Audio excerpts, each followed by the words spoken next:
Hi everyone. Hi, I am Sero, and this is my Twitch stream, seroRPG, because I'm Sero and I like to do RPG things, specifically of the tabletop kind, because that other kind, on the computers and the consoles and stuff, that's not original, they don't exist. Tabletop RPG was here first. That's right. Yeah. Anyway, mostly I do Monster of the Week, but sometimes we venture off into different things. Like today, we're doing The Betweens Ghost of El Paso by Daniel Qualls and Jason Cordova. And we have some returning guests and one new guest. But what I'll do is I'll quickly go around and introduce everyone and remind the audience of how they can help or mess with us, and then I'll hand it over to David, who will take us away with the game. So, but quickly, let's introduce everyone. So, let's start with David. Anyway, hi David. Thanks for coming back and running another Hello. 3-shot. Yeah, I'm excited to be here. So, Oh, do I need to David. introduce myself like more completely, or are we just doing say hellos right now? Oh no, you can say what you're from. Okay. Hi everybody. I'm David. I am best known as the keeper and producer for Trials of the Apocalypse, a podcast where we try out different Powered by the Apocalypse games and do just different interesting one shots, rotating cast, full music and sound effects, all that sort of fun stuff.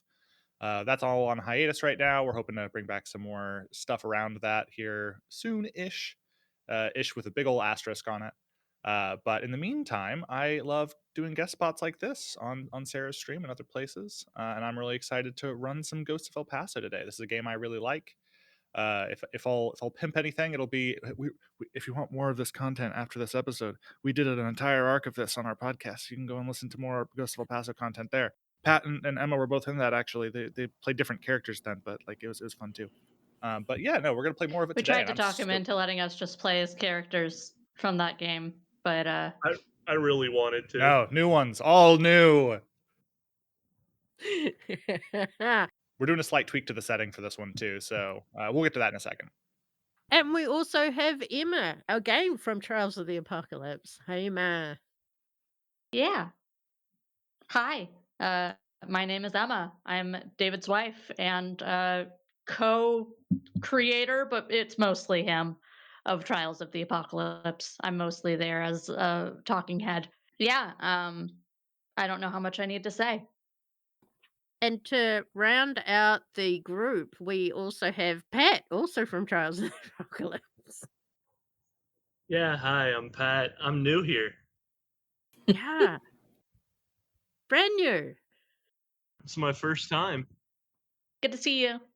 Pop your streaming cherry, and you're also playing a Greenhorn. So I guess that's Okay. Yeah, fitting, isn't it? yeah. I'm just new to everything. We'll be kind. I don't think you even meant to do that. What? No, absolutely not. No, I just picked the character that sounded the most fun to play. So, Yep. And we also have Miah. Miah, thanks for joining us. Hello! I've always wanted to be a cowboy. Yes. I see that about you. Just a little bit. But yes, hello. I am Maya. I am a player and editor on the Monsters Playbook. I am not a part of TotA, although TotA is pretty cool. We are an actual play podcast. We play Monster of the Week, as well as every once in a while we do some one-shots of some other games. You can find us on any and all on your favorite streaming platform, except for Twitch. Audio streaming platform. One day, Fair maybe. enough. You but can are find us you on working Netflix. on it? We are guesting on it. That's why I'm here. Yeah. David redeemed hydrate. Everybody Oh, hydrate. everyone hydrate. Come on, man. I just didn't want to be Mm. alone. Okay, so just to Also, I want to make Pat quickly pee. remind everyone, we are playing the Ghost of El Paso. You'll The succeed. information for that is in chat there if you want to grab a copy of it and follow along. We also have ways to influence this game. So you can mess with us hunters. You can either spend your Kiwi coins, which is the little Kiwi icon at the bottom left of your chat there, to give us a +1 or a -1 on a roll. You can pick who you give that to, and you can either tip some money or cheer some bits to give us can give us a reroll. Well, one of us a reroll. Oh, I've got everyone has a reroll. Excellent, thank you. So everyone, please keep a track of your own rerolls. You can also give us a tip or some cheers to cause a complication. And David has worked out complications for each of our characters. So you just pick which of us you want to have a complication. These will be interesting. And if you give a little bit more, then you can add an item, which David will go into a little bit later as to how that works. And you can, I guess, you can pick who gets the item or what the item is. I don't know. I'll leave it up to David. I think that's everything. Let's hand it over to David. David, please take us away. I shall. Well, if you're gonna fix the stupid chat thingy, that just sounds like you're like deleting Twitch chat, and I don't know. No, no, no, They no, no. wouldn't like I'm that. not They probably deleting. want it to be around. Uh, but yeah, hello everybody. Today we're gonna be playing some Ghosts of El Paso, as we've mentioned previously. This is for anyone who's listened to the podcast, they already are familiar with kind of the basics of it, but I'll introduce some quick basics here. We've played a lot of Brindlewood Bay on this channel with me at the helm. And this is similarly built on the same kind of resolution system. So in this setting, we're going to have ghosts. We're going to be in the Wild West, specifically El Paso, towards the turn of the 19th century, or 20th century is the 19th. We're at the cusp of the 1900s. We're in the early 1880s. But we're going to be dealing with ghosts, and we're going to be trying to solve problems around El Paso. And while collecting, clues or bits of interesting information and investigating the situations, the cast then, once we've assembled enough information, is going to be able to roll to essentially present a theory and then hopefully resolve whatever the threat is. We'll be introducing the actual mystery itself here shortly. But first, I wanted to read a quick blurb that's normally at the start of the game, just to kind of summarize the setting a little bit for everybody. So, The Between, Ghosts of El Paso, is a tabletop role playing game about a group of ghost hunters, the Vigilance Committee, in the township of El Paso, Texas, in the late 19th century. Normally, it's after the war, but before the first railroad came through, but we're actually going to be bumping forward just a touch to just after the first train came through. The Vigilance Committee is dealing with the effects of the Wounded Knight, a seasonal phenomenon in El Paso that takes place in the fall every 6 years, during which time the veil between the land of the living and the land of the dead is thinned. The hunters learn about various ghostly threats around El Paso and conduct investigations in order to neutralize them. And to start us off, to kind of set the mood for this one, I'm actually going to read an excerpt, and then I'm going to add more stuff to it. But read an excerpt from the May 1956 issue of Password, which was a pamphlet from the El Paso County Historical Society. This excerpt was from Joseph Leach. Man had established a dusty foothold here in the pass nearly 300 years before the first strain, and modern times came puffin' and chuggin' in 1881. That train, the Southern Pacific's first rolling stock through the Pass of the North, arrived an hour early on May 19th, 1881. Before that date, El Paso was an adobe village dozing in the desert sun, and after that date, she never knew slumber again. And for us, certainly not 5 months later when the season of the Wounded Knight returned, when the living and the dead became a little bit closer, a little bit cozier next to each other than was particularly comfortable for either of them. For the last 4 or 5 weeks, in the evening times especially, ghosts have been known to wander the streets of El Paso and the surrounding territory, and not all of them mean well. So the Vigilance Committee was formed this year after the disastrous Wounded Knight 6 years ago saw many El Paso citizens lose their lives. So this time we have a formal committee established to help deal with this time and resolve these situations, hopefully before anything gets too hairy for anyone. Although the last week or so it's been kind of rough. It's been tough to get good sleep in town. The wreckage of the CSS Memphis, a Confederate ironclad, was found on the Mexico shore of the Rio Grande 2 weeks ago, just a few miles upriver from El Paso. In recent days, you've become aware of the presence of two rival factions in the area: the Rurales, a group of law enforcers from Mexico, and the Skaggs Brothers Gang, which is made up of former Confederate soldiers. These groups are here for one reason: to find a cache of gold that was supposedly on the Memphis back during the war, and that has never recovered.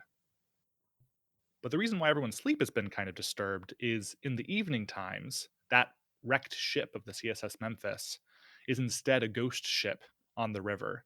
And it does fire its cannons off into the night, and you don't want to be caught on the business end of one of those.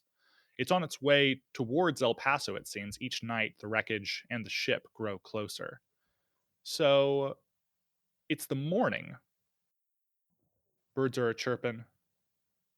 Dust is a flowing. It's a bright, sunny day in El Paso. And we're going to pick up, knowing that there's this threat that is quite literally on the horizon that has been getting closer and closer to El Paso. We're going to pick up with our Vigilance Committee. Specifically, we're going to start, Pat, with your character. Would you please introduce the name of your character, a little bit about them, and we're going to be in your room at the hotel, which is the Magnificent something? Or the Grand The Maximilian. Grand Maximilian. The Grand Maximilian. Sure.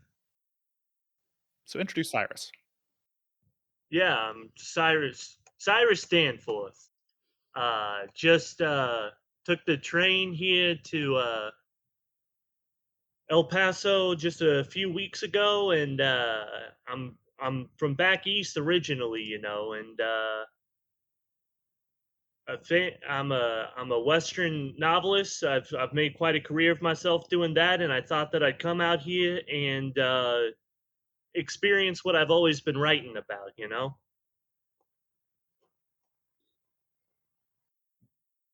Why? love that for you. Why, though, are you A here question for specifically? you. Why am I here specifically? Well, my parents kicked me out of the house until I found myself a wife, and there was someone here in El Paso that happened to be just so kind enough to put a ring on my finger.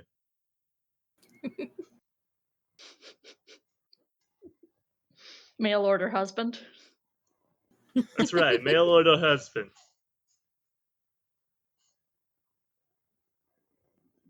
Yeah, describe your room real quick at the Grand Maximilian. What is it like? This is sort of our setting for our initial conversation here. It is all wood, obviously. We're in the Old West, right? Creaky floors. Yeah. This is a hotel that has been around for a while now, right? It might have been one of the first structures that wasn't a necessity structure, like a house or a ranch or uh, a general store or anything like that. So it's old, and it is not the most in repair building. The floors creak. The beds are not that comfortable. There's a cushion there, but it is not the most happy place to be spending my time right now.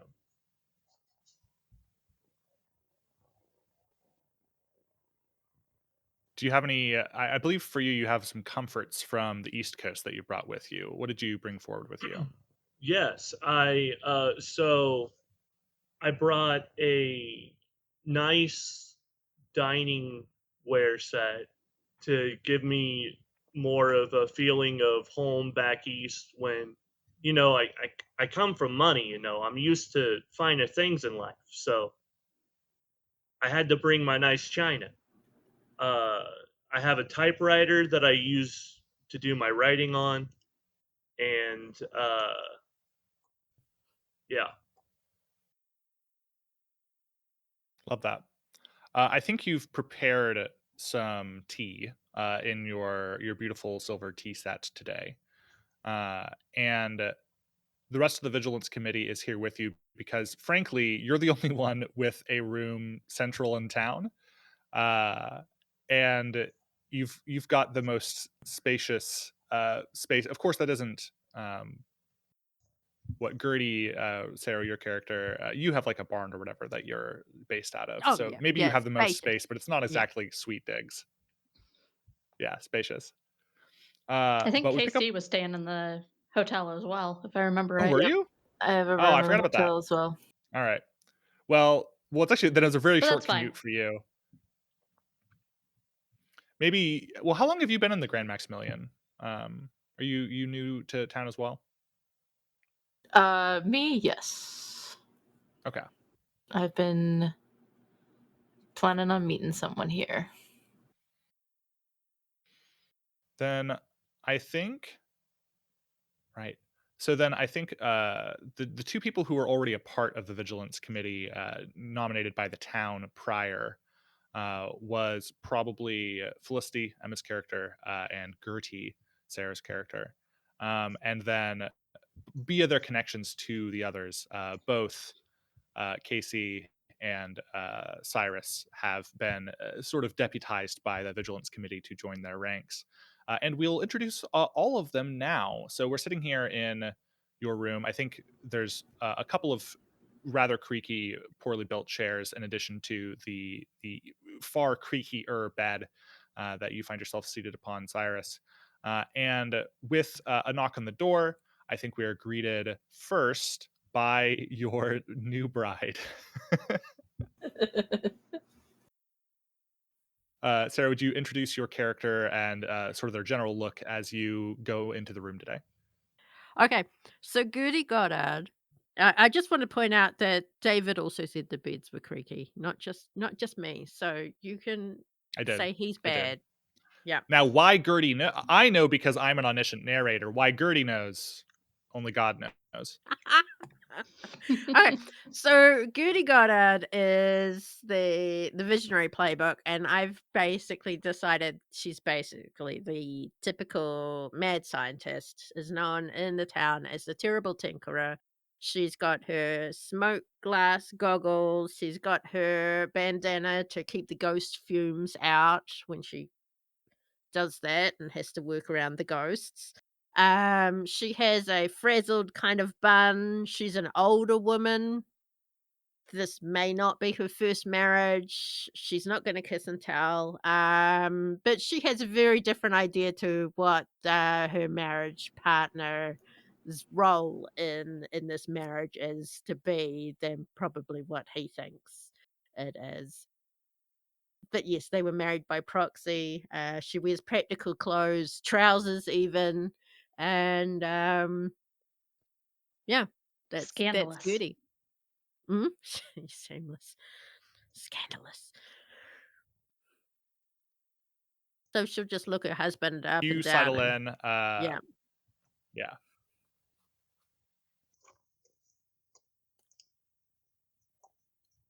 Is this their first Cyrus, meeting, do you offer some tea?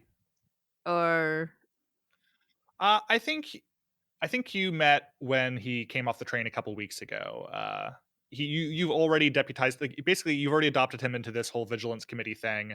I think maybe you were the one who decided that you were going to meet in his room because, like, as far as you're concerned, what's his is also yours in this case.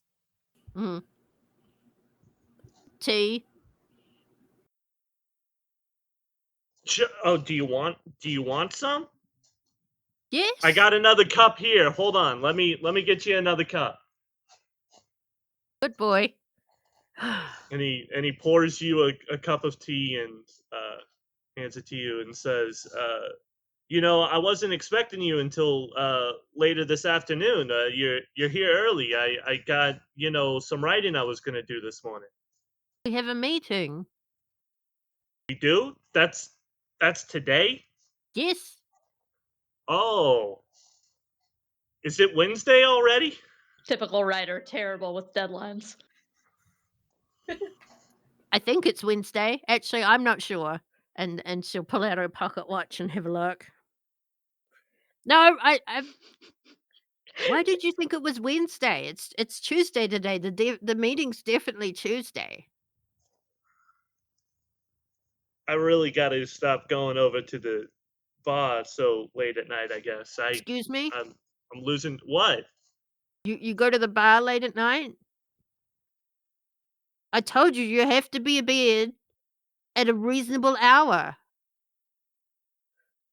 I'm a grown man. I'll go to the saloon if I want to. You're a grown man with the softest hands. We've gotta put some calluses on those hands. I'm a writer. Nothing that I do is manual labor or hard work. Oh, next week when you come round to the barn, I'm gonna put you to work. All right, whatever you say. Gotta get something out of this marriage. You hear the commotion across the hall from you, Casey, as your room is unfortunately directly across. Very And the thin walls are thin and the walls. doors are thinner. Yep.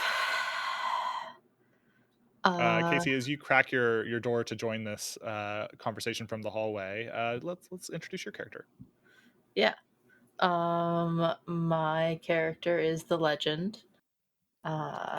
I have done awful things, and many have heard of my name, Casey James.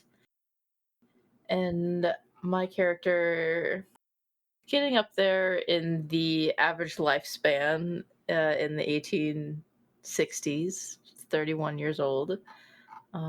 Hat, bandana, has a scar underneath her eye, and is there anything else to mention? Gun? Compass? Mm-hmm. Yeah. I- Do you carry your gun on you at all times, oh or? yes, always. I have to Okay. with a name like Yeah. Casey. Yeah. Essentially, if you've played Red Dead 2, Sadie Adler, that kind of vibe, at least physically. Um, Casey stands for Killer of Cowboys. Killing I am cowboys. on a revenge path, and I'm a bounty hunter, not an outlaw. So yeah, I am going to step outside into the hallway, sigh and rub my face, because this vigilance committee is not particularly high on my list, but I've gotten roped into it. I'll knock on Cyrus's door. Oh, dear God, yes, please come in, whoever you are. I don't care who it is. Come on in.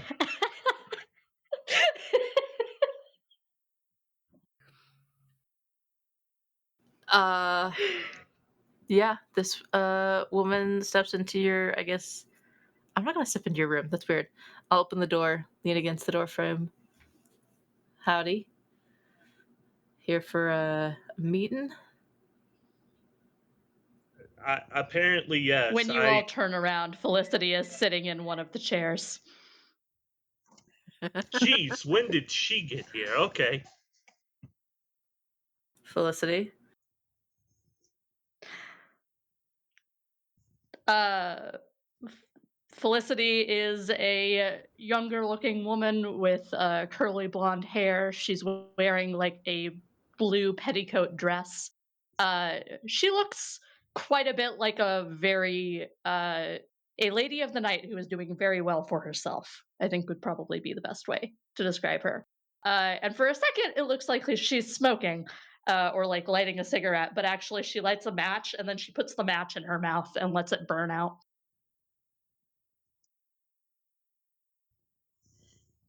Well, I Gertie will heard we had smack the business. back of Cyrus's head and say, "Stop staring. It's rude." Sorry, it's not every day you see someone stick a match in their mouth and it burn away. It's strange and interesting, and I'm going to make a note of it. As long as that's all you were staring at. Whatever helps your writer's block. Why is a writer on the vigilant in this committee? Just think of him Well, he's an as my expert in the West, minion. don't you know? Am I supposed to have heard of you? Sure, Cyrus Danforth, great, Western novelist of claim and of fame. I'm a big name back east. I don't know if you guys have heard of me this far west, but I've made a I made a living on being a great writer. So What kind of writing? Western novels, novels about cowboys and bandits and Uh, horse riding and stuff that you're probably into. probably into. Well, you might have heard of my name, Casey. Casey, what? Casey James. Like Jesse James? Is that what you're calling yourself these days? Glares at Felicity, but rolls her eyes. Yes, as in Jesse James. What are you, his sister or something? Something. What are we supposed to figure out here?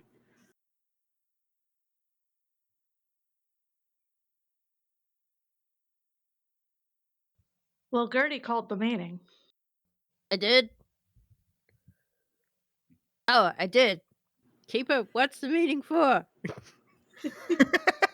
Keep her I was save gonna say, us. I got you. Alternatively, you might want to give us a wrangler, David. Oh no, trust me. We're about to move on. I wanted to give us a little second to breathe, introduce the group, its dynamics a tad. The reason you'd called the meeting was this ghost ship that is getting closer and closer every night to El Paso, and the rumors around this Confederate gold that is creating quite a stir in town. However, as you go to convene the meeting around that particular subject and dig deeper into it, who has the highest sensitivity in the group? Actually, crap, we have a really high sensitivity group, huh? Like No. Casey James is -1, but everybody else is +1. So here's what we'll do. I'll roll a dice real quick. Amaryllis Flower says, me! Fair. Let's see. I rolled a 4, so that's cool. It's Cyrus. Cyrus, Oh no. what? You don't hear anything, and you don't seeing as you're like looking around inside this room, you don't immediately see anything. But how do you know that there is something ghostly, something spectral happening right now? Right now? Right now. There's like this kind of like wavy, almost transparent, but slightly visible if you were really looking for it, like haze, like that's waving around, kind of like ripples of water effect almost, but Yeah. gaseous instead of liquid. Yeah, it's like you're seeing a mirage inside of this room. Like the world itself is becoming hazy. The lines of the borders of things are almost out of sync with them for a moment, as if a new version of this scene is being unfurled. And as you're kind of seeing this in your vision, I think it's not just you who sees this. Everyone but KC does.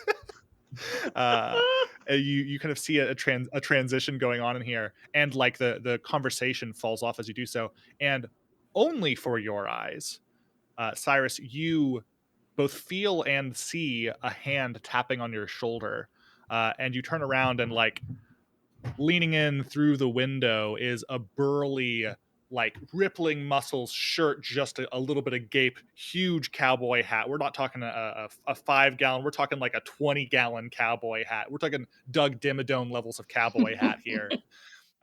He's like peering into the window, and he taps you on the shoulder and kind of gestures with his thumb outside, and you like blink and he's gone.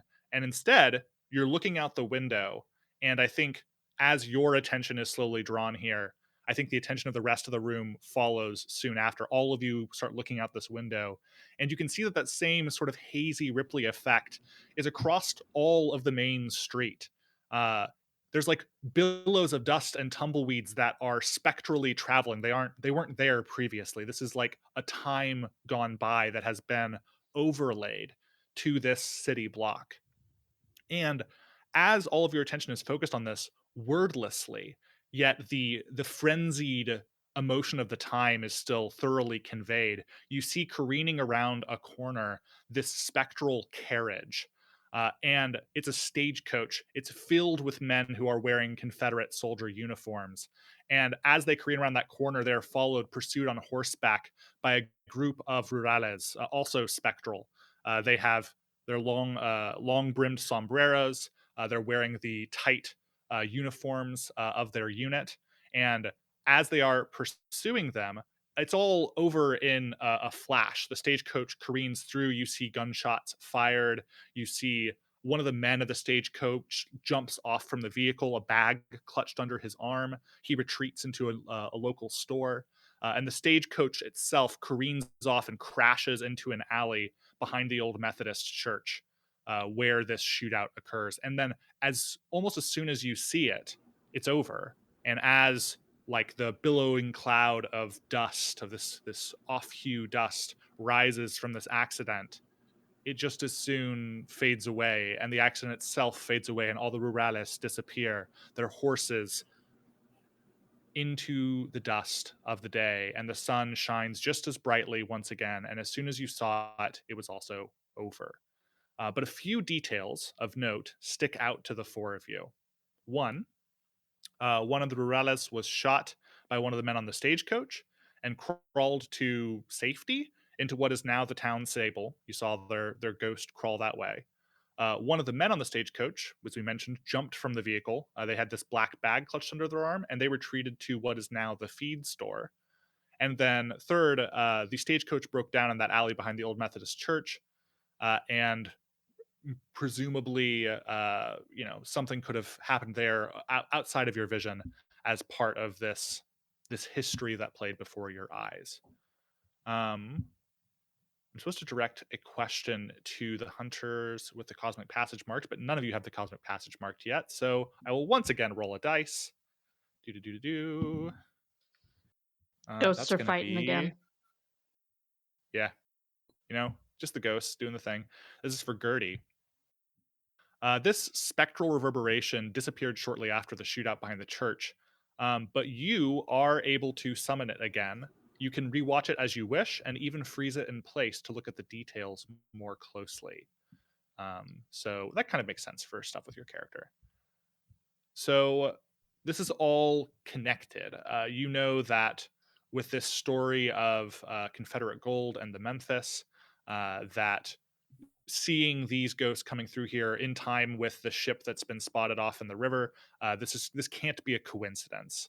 It's very likely that these ghostly mirage, that this mirage is related to this overall situation. So I push now to you, to the group. What do you want to do with this information? What do you do next? Can I get a clarifying question? Yeah, Do absolutely. I see all that because of my force You also sensitivity? saw that you Okay, you okay, didn't okay. kind of feel it happening. You Yeah, kind of like observed what everybody else was doing, and you're keen-eyed. You're a sharpshooter, quite literally. yeah.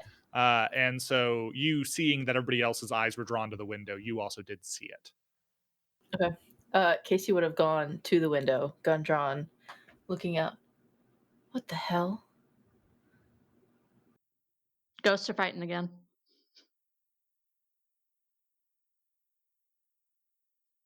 So we know that it's just a mirage, that not the ghosts aren't actually there at the moment. We can't go and interact with them. It was just a set thing.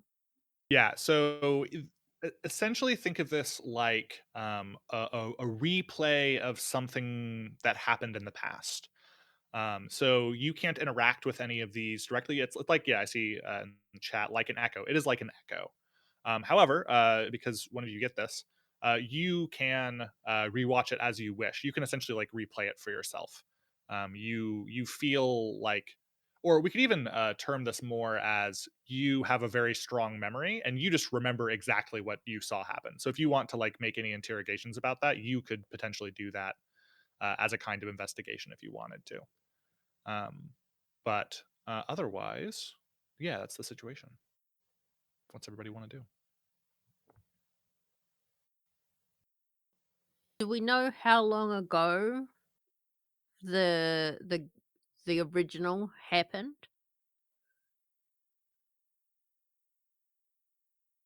That's a good question. This would have been towards the end of the Civil War. How beat up did the Confederate soldiers look? I mean, they were getting their asses kicked by those rurales. The Civil War ended in 1865, so we're probably Also, talking could like.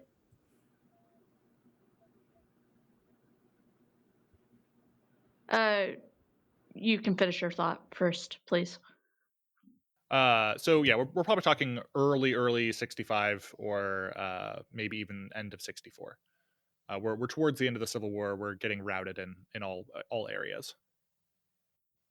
And it's technically 1881 at the moment.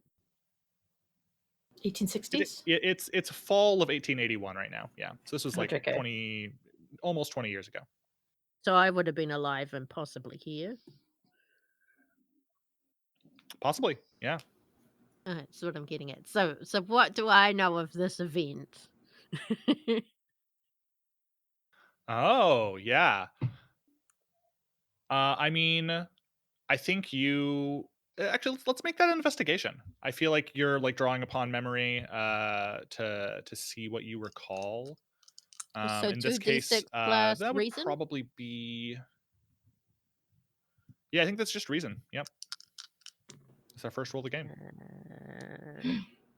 And For we all you have got a reroll. rerolls, right? Okay, so Yes. 9 plus Yes. reason. I got an 11. Woohoo! Well, Nice. on information move, when you roll an 11, no, never mind. I was gonna say like you also no, it's on a 12 plus. You get a mastermind clue. Well, JK. here's what I'll say for you. You know, if you wanted to use a mask, you could always bump that up to a 12 plus. What would an 11 get me, though? First roll of the Is it game. worth it? I mean, 11 still gets you a clue, no complications, which is nice. Uh, But on a 12, you also get a mastermind clue. what does a mastermind clue mean? A mastermind clue. So two things. Because this is sort of a one shot. This is a 3-shot. I allow mastermind clues to also be used as regular clues if you can work them into the narrative, although they won't necessarily overlap in any clear and sensible ways. So it's up to you to fit those in. But mastermind clues are what push you towards the mastermind conspiracy at the end, usually of a longer campaign. We will introduce a mastermind threat at some point in the course of this 3-shot. I have a scene planned probably for the end of this first episode. But I'm actually homebrewing my own mastermind, so it's different than the normal one for Ghost of El Paso. Because I wanted to do something that was a little bit easier to integrate with a sort of short campaign like this, even if we're not going to get to like a full confrontation or anything. Okay, so fellow hunters, should I spend a mask or just go with an 11? I mean, Well, I that's feel entirely like- up to you. Yeah. Feels like a I'm you going to tell question. you to spend the mask.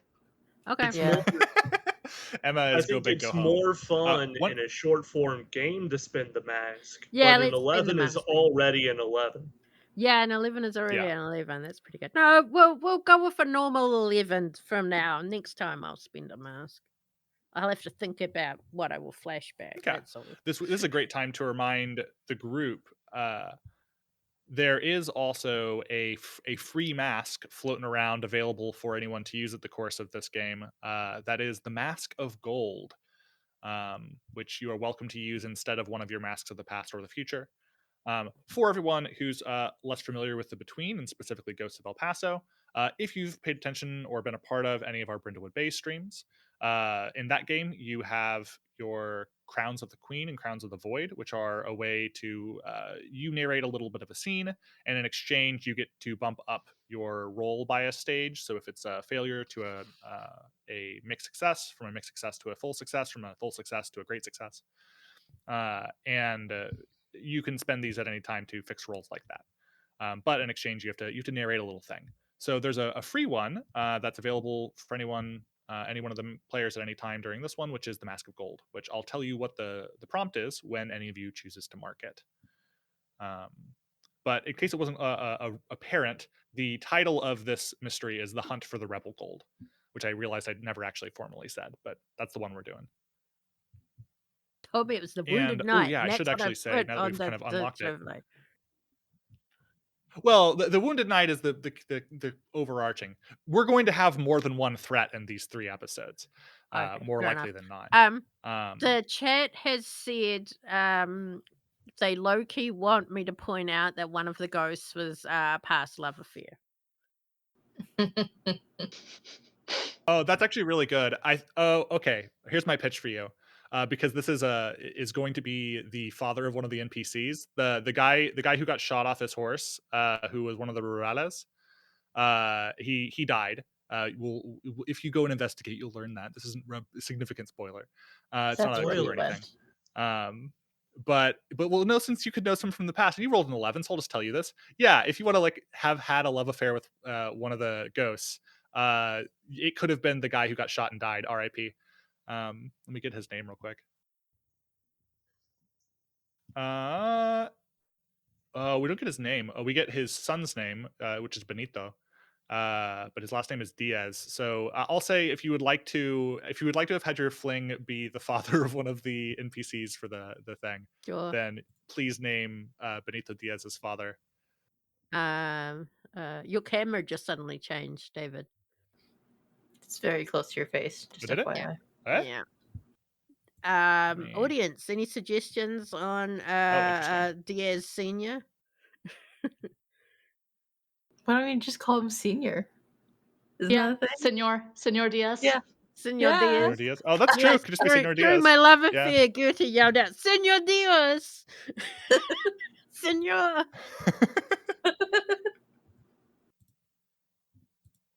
All right, now David, you have gone away completely. Yeah, I did that because I'm trying to fix the camera orientation. I don't know why I did that. We're fixing it Happy now. Diaz. Ay, papi. God, why? It keeps reverting to like portrait mode. I don't know why it's doing that. Okay. What about Diego Diaz? Diego Oh, Diaz then is you good. go.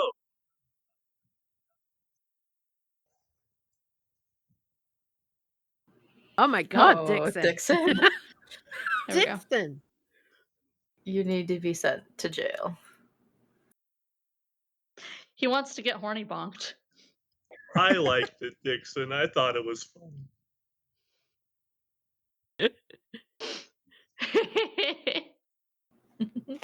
We have two David, could you emotes that could be used here. David, could you spell the name of the not Confederate group, Ruales? Yeah, so we have the Skaggs brothers, I think it is. Let me do. Is Yeah, that the Skaggs brothers gang. SCAGS? I'm putting it in the chat. Yeah. Oh, Skaggs. Well, I'm not checking the chat because I already have a million things. Oh, you mean that chat? Yeah. Okay, The that's stream chat, fine. yeah. Rurales. Yeah, so we'll read a little bit of the boilerplate here for the mission. So the rurales in Mexico, these mounted and armed individuals occupy a position somewhere between law enforcement and the military. They're in El Paso legitimately, but their tactics have a ruthless efficiency. They don't care much for due process of law and will resort to violence if it's the quickest way to get the result they want. They claim the so-called rebel gold is the property of the Mexican government. And then the Skaggs Brothers gang. These scoundrels are armed with rifles and explosives. Most are former Confederate soldiers. They tell themselves they need the gold for when the South rises again, but deep down, they're just in it for the money. If someone finds the gold before they do, they'll try another method to get it: bribery, threats, hostage taking, and more. So those are our dangers. And then here in the beautiful world of the between, rather than having just like the in Brindlewood Bay, you just answer the mystery, like who killed the whoever died. In this case, we actually have a questions and opportunities, and we stack those. So we actually have two in order to get to the end of this threat. But the first question is, where is the missing gold? And the complexity of that is complexity 4. And then once you have answered that question, you can move on to the following one. So we'll be collecting clues in service of trying to answer the question, where is the missing gold? So the one who was shot, that's Papi Diaz. That's Poppy Diaz. Yep. That's So Poppy. he was the man from who had a black bag on the carriage. Is that right? The separate No, person. the carriage was somebody who was a Confederate. The Confederates Okay. were on the carriage. The Rurales were on horseback behind it. Okay. So the Morales that survived went to the stable.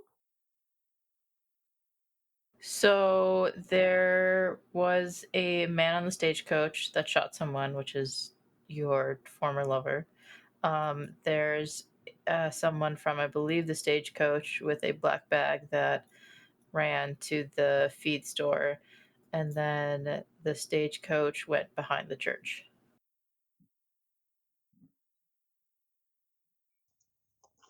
So if we assume that the bag had the gold in it,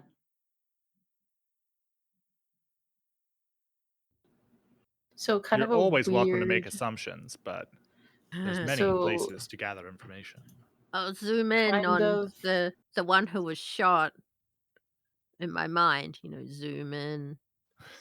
Mentally enhance. Yep, enhance, and now I'll go. Oh, I know him.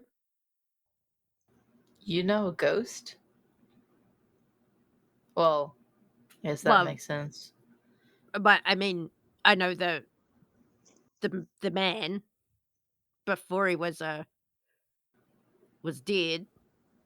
I mean, he's an these are I echoes. They're not actual ghosts. What's the difference? Well, echoes just replay what happened. Ghosts are, spiritual energy that you trap and you can't use. talk to echoes. Yeah, they don't Uh, change. They just repeat the same thing again and again, like a loop. can you shoot him? No. I suppose that depends on the gun. Hmm. Damn. I haven't gotten around to making those spectral bullets yet, so just got, Well, I would recommend that you put it on the docket to get done here pretty soon, because it seems like they could be of use. Yeah, that really could Oh, have been well, helpful. maybe if someone came out to the barn and helped, I would be able to do it. You know what? The typewriter's portable. I'll be in there next time that you're in there to help you with your I little can clear out experiments. I can clear out a small space in the barn for you to, sleep. I hear she So has a hot tub. my That's That's my true. can hot tub. David, can I ask you Yeah, a Miah. question? Yeah. Because I am new to the ghosts of El Paso. Yeah. Um, so the kind of sort of goal that we're trying to do Mhm. is where the gold is at, or deal with the Yeah. ghosts. So, I'm used to for now, hunting the mirage has kind of passed bounties. away. Yeah, the question you currently have to answer, this is like what you all are gathering clues for, is where is the missing gold? And then once you have answered that, you will have access to the next one, which actually I could tell you now. It's not like a spoiler or anything, which is how can you use the gold to get the CSS Memphis to pass on to the next world? Hmm, Because, as we said, the ghost ship and the gold are related. got it. Well, sounds like we gotta investigate.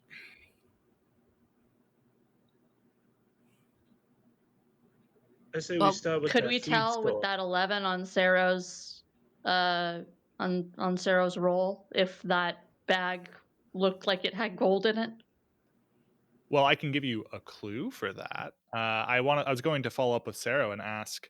So Gertie, you've of course focused in and you noticed, Poppy. This was the day he died. You know that he doesn't live this. Like he, wanders off into The what he stable? yeah, into the stable. He wanders off into the stable and he does not survive this encounter. He is found there later dead, um, or was found there later dead, of course. What else do you focus on in the scene, and like what do you look for in the stuff, and then I'll give you your clue based on that.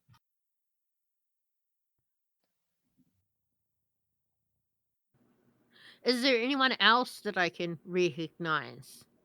Hmm. Yeah. So you're scouring the faces. I like that. I don't like that Famous motion, Confederate Sarah. generals or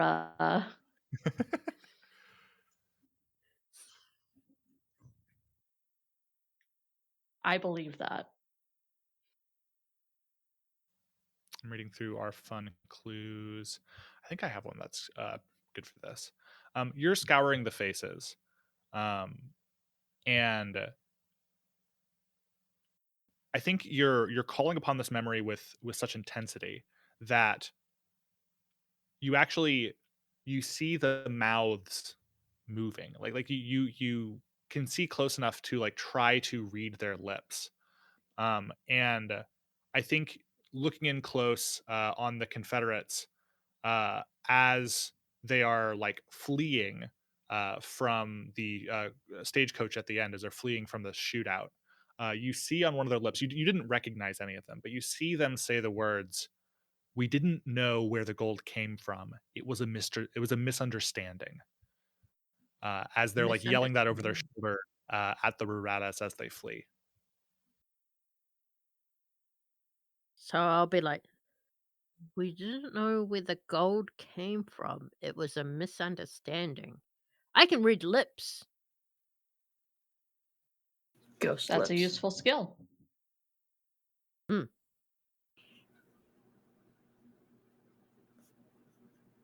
So I will know what my husband will be muttering under his breath.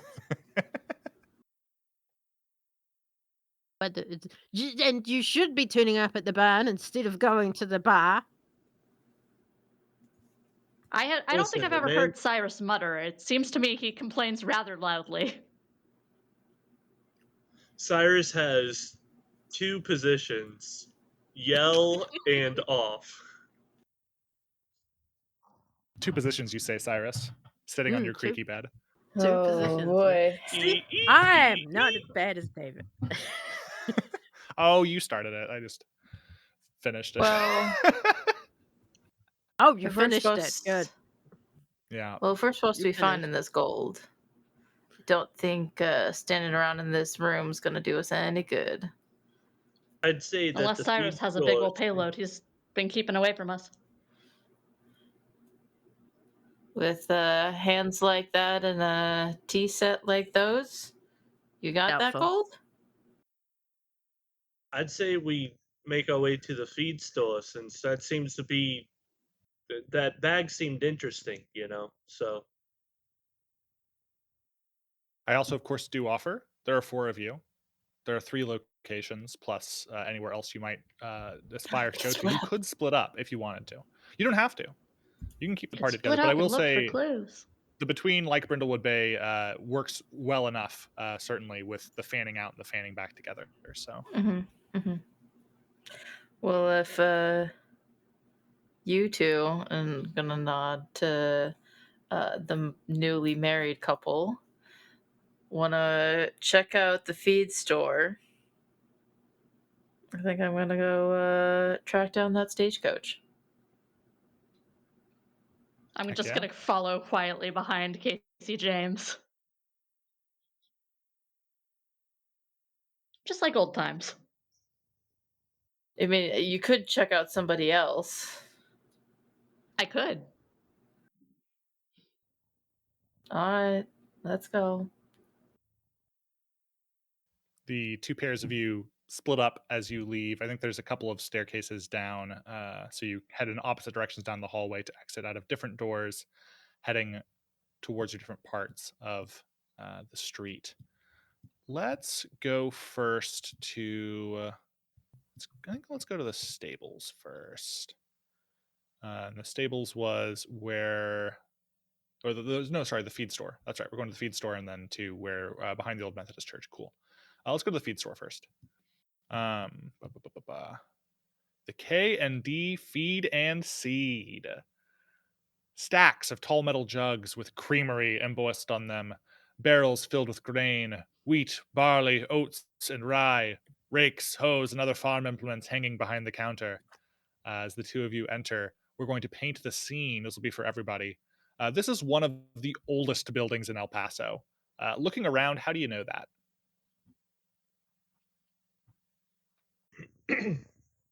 Looks like it was made out of the same wood as the Grand Maximilian, because that was how I described the Grand Maximilian, was that it's one of the oldest buildings in the town. So it's maybe the same wood when Nope. it's of a certain age, when it's been sitting in the sun, gets like a patina to it. And the wood of this store has that elderly patina. What else? Peeling When you walk in, paint. yeah, peeling paint. When you walk inside, there's weird light that comes through on the walls from bullet holes that they've never fixed. I It's a think you can Western also town. tell. I think you can also tell that parts of this building have been replaced over time. It started out as an adobe structure, but like as it has slowly fallen apart, and the people who have been there to repair it have not known how to work with that material. They've used wood and stone instead.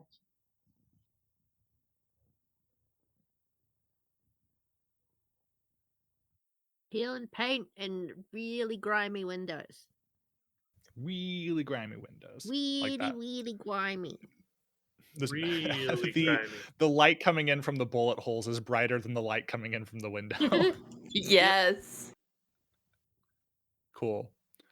So we're greeted by this sight as well when you open the door, because I love that. I think all doors should have these. You hear a little ding-a-ling-a-ling-a-ling as you enter, as a small bell is tripped there by the door, and looking up at you from Amar- the counter. Hmm? Amaryllis Flower has also suggested every good store has that really old dog at the entrance. Oh yeah, there's like a basset hound who is older than God, who is laying out front. Uh, he cracks open an eye like sleepily, and like it like rolls and follows you as you enter, but he otherwise makes no sign that you're there. When you enter, when you enter, the bell does a good ding-a-ling-a-ling, and you see behind the counter of this store all of the rakes and hoes behind him, the feed bags off to his side. Is a heavy set man. He's wearing a wide striped shirt that kind of makes him look like a circus tent. He has a mustache like a hairbrush, oats stuck between his teeth. This is the owner of K&D Feed and Seed, August Kilkenny. You would be familiar with him if you've been in town for any length of time at all. And he's the K of the K&D for the K&D Feed and Seed. August Kilkenny. When you walk in, he like raises an eyebrow. He spits off to the side. Any business? Yep. He nods. I heard a newfangled invention. It's called a toothbrush. Failing that, What's it's that for? toothpick. Get that oats out of your teeth. I'm saving these for later. And while you're at it, spitting is a disgusting habit. He like looks you up and down. Ignore him. He's new. You didn't have to tell me about that. He's greener than a fresh shoot. I got That's breaking, man. okay. He'll learn to spit.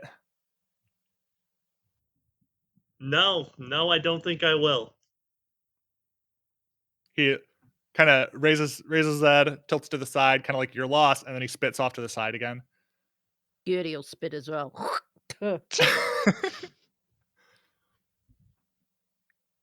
He holds up a little cue card that gives you a 10 for your spit. It's great job. Sets it off to the side. Well, glad you're here. I damn near shot the son of a bitch. Saw that gray uniform and the old instincts kicked right in, you see. Then I realized it was something else going on.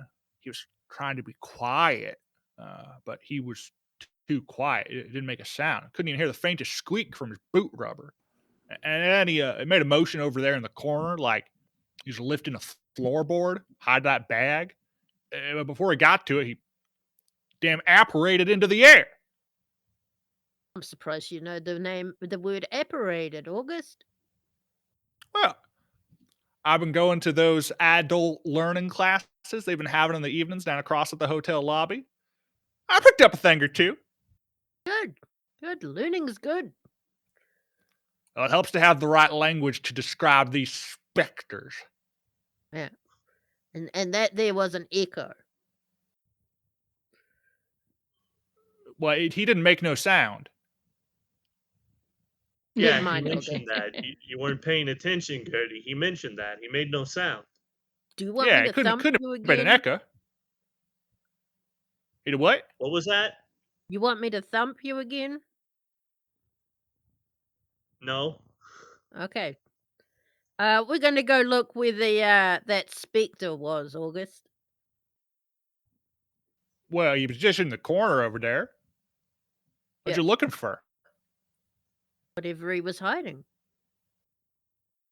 Well, he's a Would you ghost. would you Yeah, but mind when he too terribly much if we went over there and lifted the floorboard and see if there's anything to be found? What kind of stuff might be found? He like leans over the counter. I don't know. You've gained his interest. ghost stuff, August. Well, I don't want any ghost stuff, but if We'll there's take it something away for else, you. We'll take it away for you if it's ghost stuff, August. Listen you're to the saying town scientist. She knows what she's talking about. you're saying it's ghost stuff, but I've been hearing mutterings about something else here in town. From ghosts? Where you been hearing mutterings at? Here and there on the street, folks coming into the store. People been buying feed and seed for their horses from out of town. Got some rurales wandering around these parts again, as well as some less savory sorts of the gray cloth. What is it you want, August? Well, if and there's money down in those there floorboards, seeing as it's on my property, well, I expect that it'll be delivered post haste into my coin purse. Ah, so you want the cursed ghost coins. I ain't ever met a gold coin that was cursed, excepting by my own greed, of course.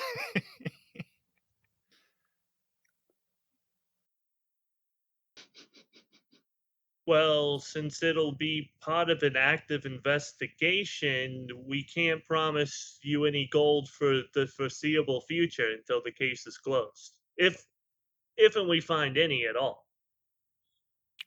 He spits off to the side again. Sorry. I'm supposed to respect the authority of a green little grass shoot who can't even spit properly? You telling Well, me the you can protect township that of gold El from the Paso, ruffians here around town? the township of El Paso thinks I'm more than capable.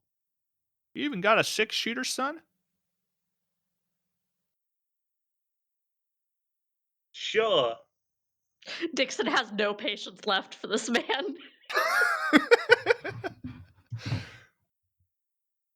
Well, look, If only how you about brought Keith Davis. about this? He steps out from behind his counter. He grabs a pick off of the wall. He goes over to the floorboards, and this whole shop is ancient. We've talked about it. There's like definitely gaps between these floorboards, and he just like tucks it in there, and he gestures for you. All right, shoot. Let's see what you got. Let's see what muscle you got in that there back. Pry it up. Let's see what's underneath. All right, this shouldn't be too difficult, right? I need a day move with vitality, please. Vitality. Absolutely. I believe I have a 1 to that. I think you Nope, have a that's a 0 in 0. vitality. Okay, here we Yeah. go. It's more vitality than what Gertie got. Gertie, you want to blow on my dice? No. Why can't you just spit? All the Well, way from the southern hemisphere. with the accrual of a +0 vitality, that is a 5. You've got a reroll. I do have a reroll. Is it worth doing this early, or am I fine? Give him a hobbled Octua. It's bigger than you. It's Uh, uh, is it worth? I'm gonna tell you to use it now. Is it worth the reroll now, or is it more fun for him to look like a little weakling? sounds like a question for you. Yeah. What I I'll will say, reroll. this is the day move. We probably should have established ahead of time what you were worried about would happen. It's been a little while since I ran this game. That's true. I think in this case, I the will. results are How about obvious. this? Yeah, go ahead. Go for How it. about Give me it. this? I will go ahead and reroll since we didn't have since you didn't ask the question of Yeah. what I think the word what I don't want to happen. I don't Yeah. want to look like a little weakling in front of my new wife. Fair enough. All Aw. right. Pretty And sure now- she already thinks you're a weakling. And now I will reroll. Give it to me. Yeah, but you think it. That doesn't mean he has to look Oh it. no. Pat? Cyrus? Hey, can we stick with the 5? Oh no, is it worse? It was a 3. Oh, Oh hell yeah. god. Oh boy. Love that for us. That's almost the worst you can do. Almost. Cyrus, I want you to describe for me the just describe for me Cyrus putting his all into this and being There's unable to a- pry up this floorboard. There's a lot of grunting and groaning, like at one point he like hops up and tries to jump on the pry bar trying to get the board to come up. In the grunting and groaning, he might let out a little fart because he's trying so hard. Yeah, fair enough. Fair enough. Yeah, I think I tell you, what do bemused- you use? I tell you, what do you use to nail these boards down here? I guess this is the hottest board I've ever seen to try and pry up. And those lead I'm nails were usually quite embedded a there natural 50 at years this sort of ago. I should have insisted Uh, on another younger brother. Well, as joyful as this moment is, I don't think you're gonna be getting there before the sun goes down. Oh, not that I couldn't use a little bit of entertainment. It's been a little slow today, but that's all right. That's all right. Whew. Hi, Well, you Jill. Good to gonna? see you. Oh, we got a guest. 2 more Hazel was here rerolls for for a Pat. second. Okay. 2 more rerolls for Pat. He needs them from Dixon. Well, that'll be nice. Thank you, Dixon. Thank you. Let's go ahead then. He's like, amused at what you're doing, but you're not making any progress. I think he takes the pick back and he just sets it back on the wall and he says, "Well, you're not gonna get down there like that." Well, this place has got a crawl space. You're welcome to go around back and get on your bellies and look underneath if you're fitting to. Are you just going to assume that Gertie can't pry it up because I wasn't able to? Well, I wouldn't have a lady folk of her advanced stage bend her back behind this here pick. Are you And I'm calling me sure as old, hell not doing August? it myself. Look, Gertie, you've been uh, a feature of this town for a good time now, and you you never tilled the soil. You don't work out in the fields or in the hillsides. Give me I- that pickaxe, August. Yeah, you're gonna take a go at it. Yeah, he'll give it to you. He's not What gonna is tell it? you no. Vitality. Yeah, vitality. I got You're I just making got it more than fun. I got more than my husband. I I got Yeah. bet you 9. did. I got a Hey, 9. that's a Is mixed that success. is that with your Wow. -1? It's with my -1. I rolled a 10. Dang. I Yeah. spit in my hands. Tuh, tuh. You do it, And and as you pull on the pick, the success here is yeah. I mean, like the floorboard, you hear, and then it pops up and out, like the lead nails flying off, clattering across the ground. The board flopping out, and it's probably the boards in here are maybe 2-3 inches wide. It's like the narrow type you would normally have in floors like this. So you don't have like great sight underneath, and you can't exactly you probably fit an arm in and fish it around, but you couldn't fit like your shoulders through or anything. But yeah, you can see down. The building is maybe 2 feet off of the dirt itself. It's on joists that are about a foot wide, strung across, and the dirt beneath that is there still undisturbed for at least a decade. There beneath the building. Um, as you pop it up, he does like whoo, like he whistles softly. I can't whistle, but he does that. And he like nods and like kind of like he like twirls his mustache a little bit and says, "Wow, shouldn't have doubted you, Gertie. You got that grit in you." And he like claps you on the back, Cyrus, like uncomfortably hard, and says, Huh. "You gotta learn from your misses." Yeah. don't worry, I'll Uh, be putting him to work. We're gonna break him in. Yeah, the two of you are Every welcome damn day.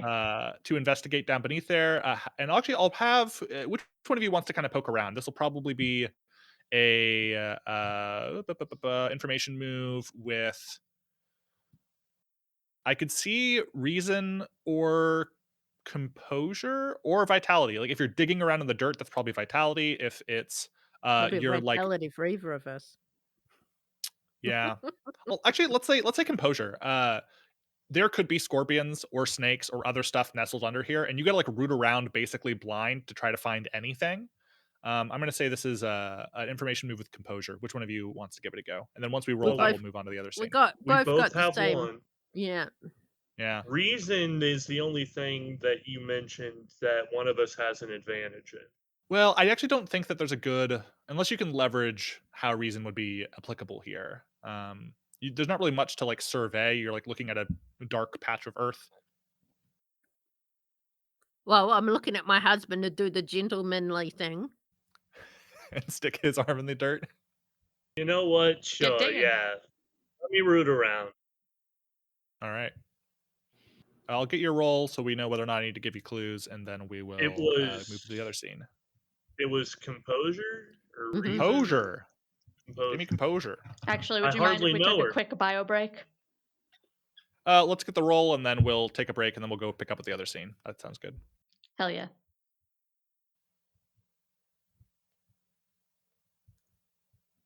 That's better. I have a Yeah? +1. I have a +1 to composure, so that is a 6 on the dice. That's a 7. 7. A 7 is That's a mixed success, mix. That's a mixed so success. you'll get a complication, either with the clue itself or a complication you encounter while searching, and I'll tell you what it is, as well as the clue you'll get. One thing I'll ask for that is, do you want to I re-roll? get You to still have I get to hear tokens for the fixing. outcome first before I decide if I want to put on a mask, right? Yes, but this is the information move, so the outcome is you're gonna get, in this case, a condition, or a complication with the clue. I haven't decided on your clue yet, so I don't know. Well, conditions are always fun. I'll keep the roll as is. Okay, cool. So we leave our beautiful couple with Cyrus's arm. He's shoulder deep in these floorboards, rooting around, and we pick up back behind the old Methodist church. I believe that's where we were going next, Church Alley, where the spectral cart had crashed. On the way, Felicity's gonna light another match and put it in her mouth and talk around it and be like, "So, how's the family?"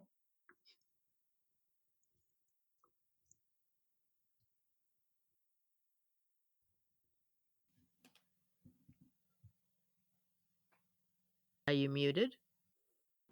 It'd probably be helpful if I wasn't muted.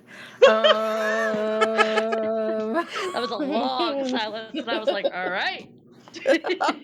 Are you trying to be sarcastic with that question? Last I heard, that was where you were going, but it's Yeah. been a while. Still hunting him down. So still haven't fulfilled that end of the bargain then. No. What, I'm guessing it wasn't these ghosts that brought you to El Paso. Seems like we're all here for our own business. Mine's just a Yeah, little bit more which personal. you could say that again.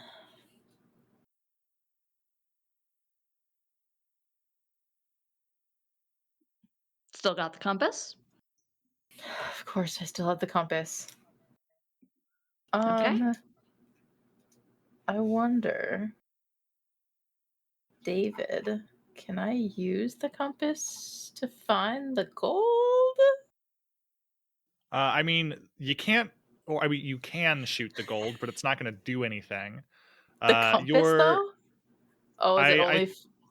I, I think Yeah, your compass is to find targets, like to find people, not to find stuff. yeah, you're right. Potentially, if we found out the name of the person, like if there was a person holding on to the gold, Mm-hmm. you might be Yeah, able you could, to you use it for totally, that. yeah, Yeah, but yeah, good point. Are you sure that you're not gonna burn on site if you step in or near this church, Felicity? I think that if God had any feelings about anything that I was doing, I would have heard from him by now. When was the last time you stepped into a church? Oh, gosh. Well, my parents weren't particularly, my dad wasn't particularly religious. So, never? I think never. Well, I guess today's as good as day as any to try to see if you'll burn. Um, How about you? Not since my mother died. Where did we see? We just saw that the coach went behind the church. yeah, I've got a little description here for the church alley. The alley behind the Methodist church is cramped, and some nearby buildings still have visible fire damage. People have been using the alley to store junk. Our paint the scene question for everybody. What evidence of the shootout depicted in the spectral reverberation is visible even today? So, what signs from almost 20 years ago do you still see here today? I got a fun one. Uh, church, so probably like some stained glass windows, and I think like a bunch of them like tell Bible stories probably in order. But like there's a couple of windows that are just either like bricked off or like replaced with just some sort of cheaper or less in what's the word I'm looking for? It doesn't matter. Uh, but yeah, it's interrupted because those windows got blown out. Mm-hmm. Love that. Love that. Other details? Anyone? Anyone?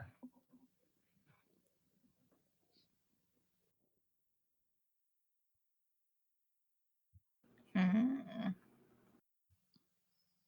What details are you after specifically? Sorry. What evidence of the shootout depicted in the spectral reverberation is visible even today? Here, where the carriage crashed off at. Kind of like the idea of some maybe like smashed or broken grave markings. Oh, interesting. So like they gave a quick burial to some of the people, some of the Confederates probably. That, or I was thinking more like in an effort to try and like get away from like the shootout, maybe some cowboys Oh, like like they had knocked like gone over through the some, or yeah. yeah. There was like a little graveyard part of the church, and they broke some of the stones. I like Oh that. Great. yeah. Is this limited to outside the church, or can it be inside? This is described as kind of like what's visible from the alley. This could be inside if you can see inside, but this would be Your visible camera from the angle alleyway. changed again. God damn it. I don't know why that's happening. It's just like my camera is like literally just like rotating and then zooming in like out of This is an nowhere. intense moment. Uh, Let's zoom in now. It wants to make sure that your forehead is visible.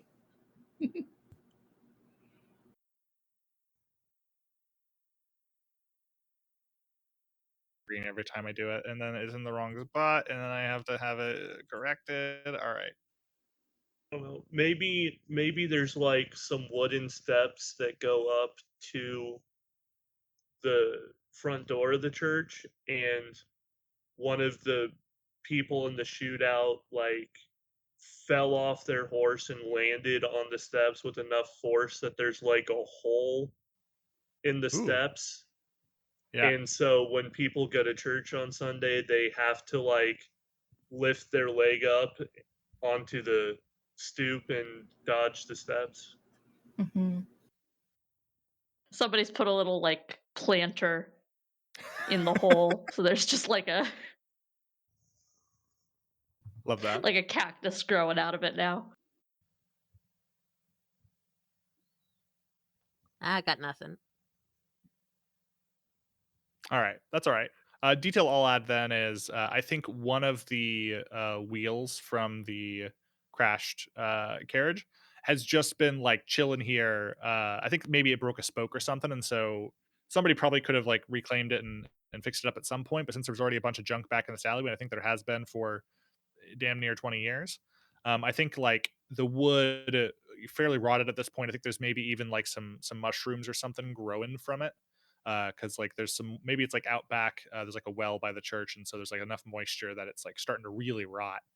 And it's just sitting here in the this alleyway. It's been that way since the shootout happened, damn near 20 years ago. So you're in this kind of rough alley. Um, as you are walking over, you see your approach has been seen by some other folks there on the street. Like this reverberation happened, and everybody who was around like saw it, right? Anybody who was like eyes trained on the scene. And so as the two of you round the corner into the alleyway to go and like investigate where it had gone, uh, sort of walking quickly up across the street behind you, like the kind of steps you have that immediately convey that this person is some kind of busybody.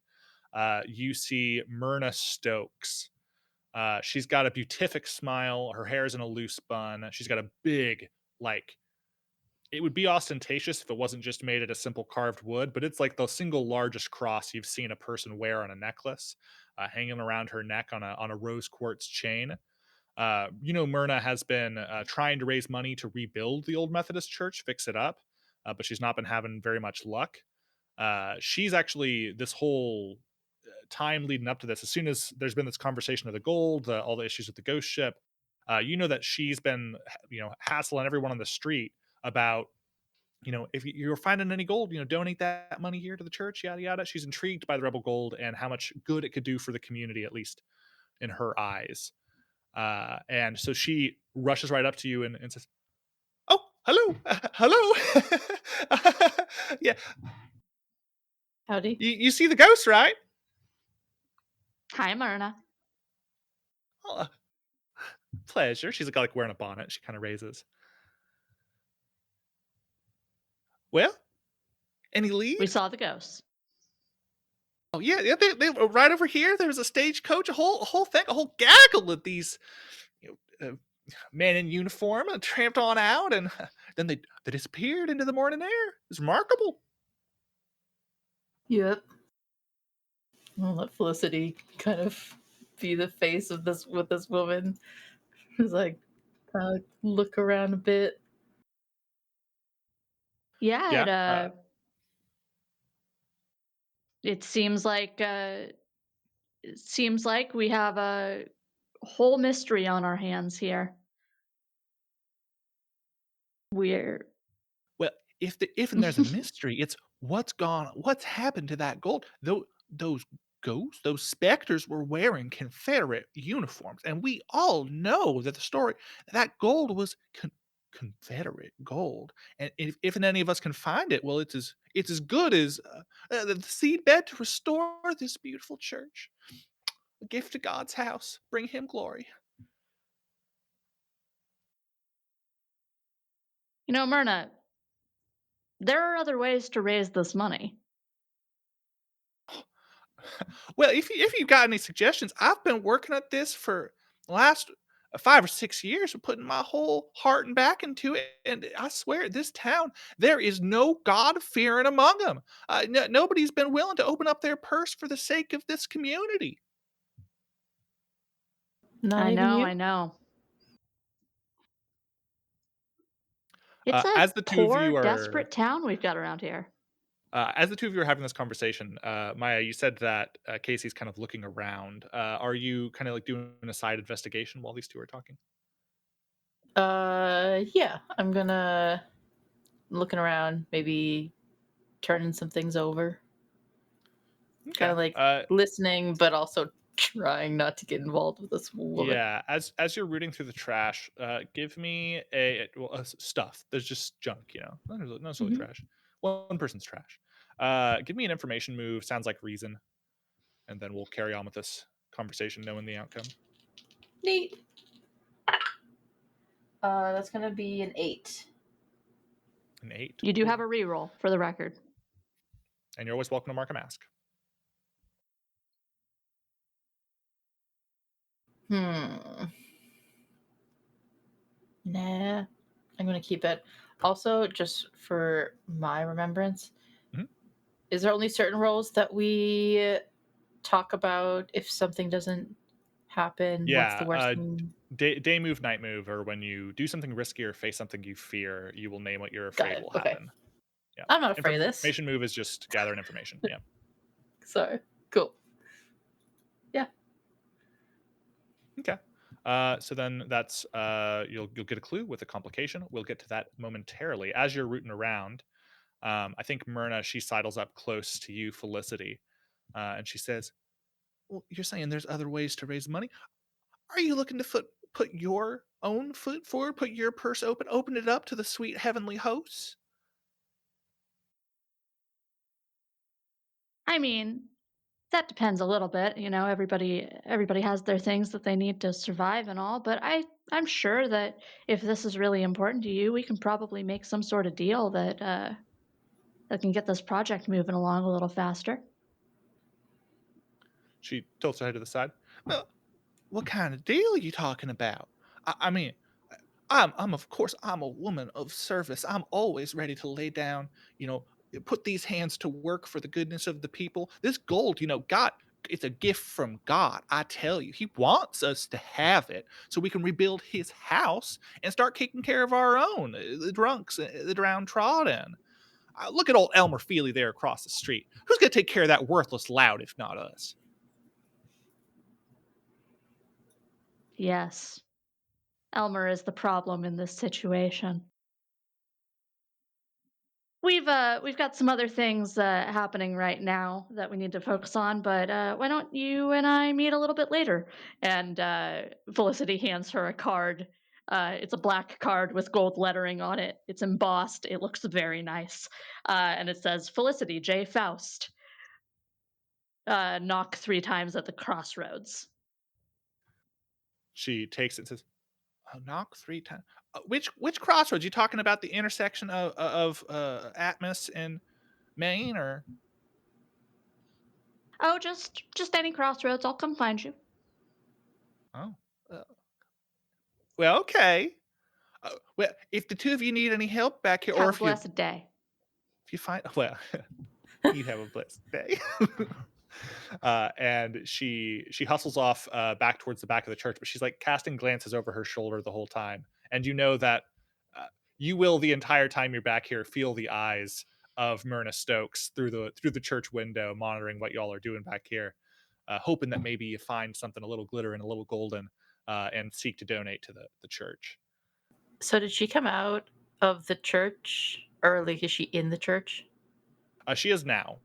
She Okay, was okay. like across the. She was just part of the gaggle of people on the street, and she found you Sure, when sure, she saw sure. you come out.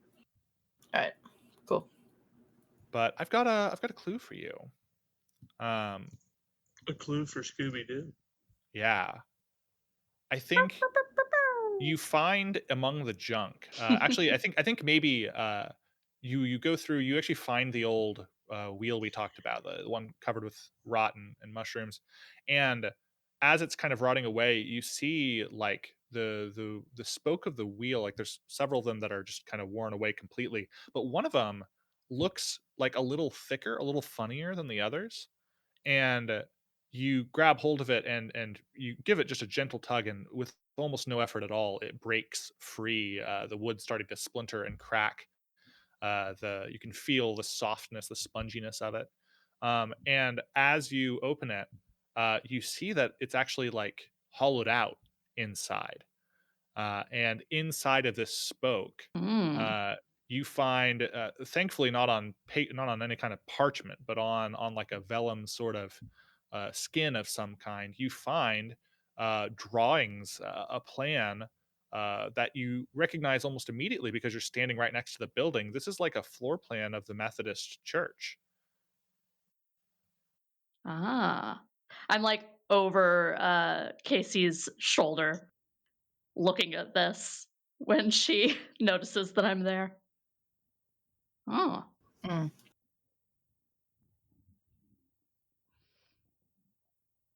well, that's a lead. yeah, looks like we might be needing to ask Miss Stokes for a tour of her beloved church.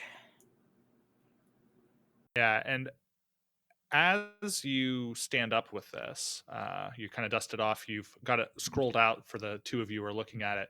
You see, I think because of your experience as a gunfighter, Casey, you see a shadow fall across maybe the edge of this little church courtyard slash cemetery you find yourself standing next to. You see a shadow fall across it of somebody standing in front of the edge of the alleyway, and Uh instinctively huh. your hand is already resting on your gun before you even hear them speak. And Hmm. actually, you don't hear them speak first; you hear them spit first. You hear the wet sound of something hitting the dirt, and as you tilt your head and both of you take a look, you see a man standing there. Where's his description? He is he has the most confident sneer you've seen on a face, the kind that these are the kinds of rebels who've come after you who you have unceremoniously put down in the past. He's got a confident sneer, a simply punchable face. Hmm. This is Cletus Skaggs, the leader of the Skaggs gang. He wears a Confederate cavalry coat over his normal clothes, and they are dusty from riding the trails for weeks. You see, you immediately size up the weapons on him. You see he's got one pistol ready for cross straw. He's got a bulge down on one of his thighs that you know is probably another gun holstered there. And you think that this coat looks a little bit more packed by something than perhaps the not so rippling, muscly form of this man would otherwise fill out. So he's probably got a little bit more he's hiding up top too. And he looks at the two of you standing here and spits off to the side. I'll be taking that. I don't know what you're talking about. I'm gonna like fold this paper out of his view and tuck it in my opposite pocket from him. I reckon you do. uh, don't be tucking that away. You be handing that right over. I don't think so. What is it to you? You got Finders keepers, my friend. You two ladies got three choices as far as I can tell it. You can pitch in and help me here. You can get out of my way. And then he lowers one of his hands, So or you can get yourself shot.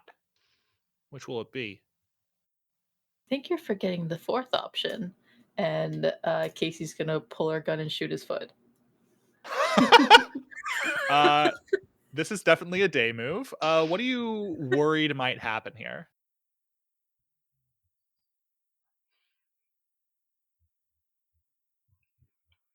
That it'll draw the attention of his gang and bring more of them here. Okay. That's fair. I mean, I think this sounds like composure to me. Okay. Day move with Let composure. me see. And I'm guessing because I have that devil name move, that this would be me responding by escalating the situation, Yeah, actually, let's read out that adding move to real quick. wrath. Yeah. Do you Do want you me want to to, or do read you out want that? to? Yeah, Yeah, go ahead. I You can. can read that devil I'll do it. name. It's a bit long, but I can. That devil name. Whenever another character challenges your name by insulting, belittling, or assaulting you in front of witnesses, I have a choice. This applies to each action of this kind in a scene. I can respond by escalating the situation, at least answering in kind. Check a point of wrath. Wrath points may be spent to give advantage to any roll that involves violence or intimidation. If the wrath tracker is full, the legend is fully in the thrall of their name. Any instance of insult, mockery, or harm by a side character will be met with deadly violence. If I choose to avoid or de escalate a situation, check a point of fading glory. When the tracker is full, the keeper may send a side character to assassinate me. Immediately clear the tracker. This happens every time the tracker fills, so multiple assassins can be in play at any time. Yeah. So it So sounds we are like responding with wrath. wrath points may be spent to give advantage to any roll. So I would be rolling with advantage here then, if I'm understanding that right. Any roll that involves wrath or violence or intimidation.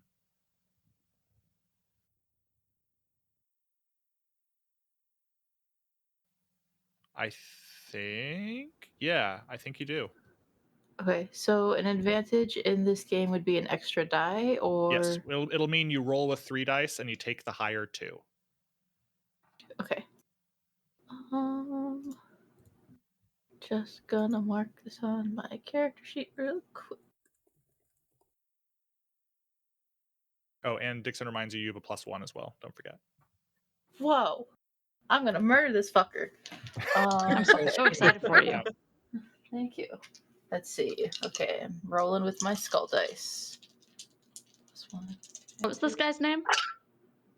This Cletus is Cletus Skag. Skaggs. How old is Okay, he? so Like, He ain't that old. I'd probably say like 24, 25. Well, let's see. so he He's wearing a wasn't. Confederate cavalry coat, and that was a while ago. So never mind. He's probably low 30s. He's probably like 32, 33. Was he in the Echo? He was around for the Civil War.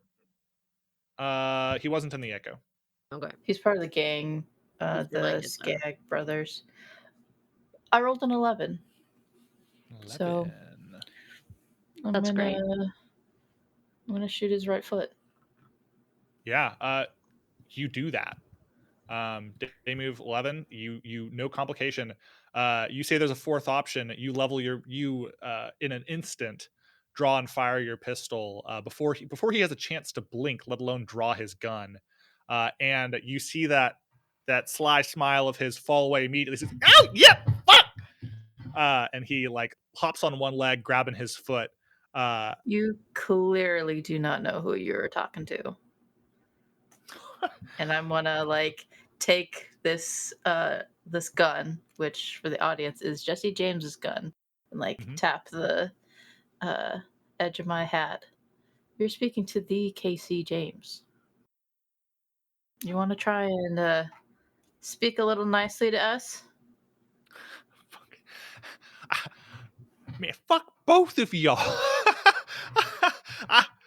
He shot my foot. You threaten us. Oh, that gold don't belong to you. Belongs to us. Belongs to the South. Belongs to the Confederacy. I don't Now see it should your belong to name me. on it. Oh, fucking rich coming for you, sick little. He like shakes his head, and he's been slowly like hopping on one leg. He's like backing up a little bit, putting some distance between the two of you. Mhm. And he kind of looks you both up and down. He says, "I know your faces. I know your faces." Now you know the name too. It's really, Hey. really, really cute that you think that knowing our faces will help you in any way. He like points at you. Keep an eye open, and he like hops away on one foot still. Do you think that he could be useful? I'm gonna say to Felicity. I mean, I want to say yes, because I want to believe that all people can be useful, but you did see him and hear him. He could be a problem. I'm taking out my rope. You could have killed him.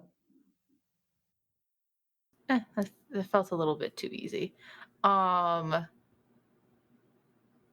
Would you allow me to, I guess, essentially like chase him, hog tie him, bring him You back can into the you alley can of the certainly try. church? You're welcome to try. Okay.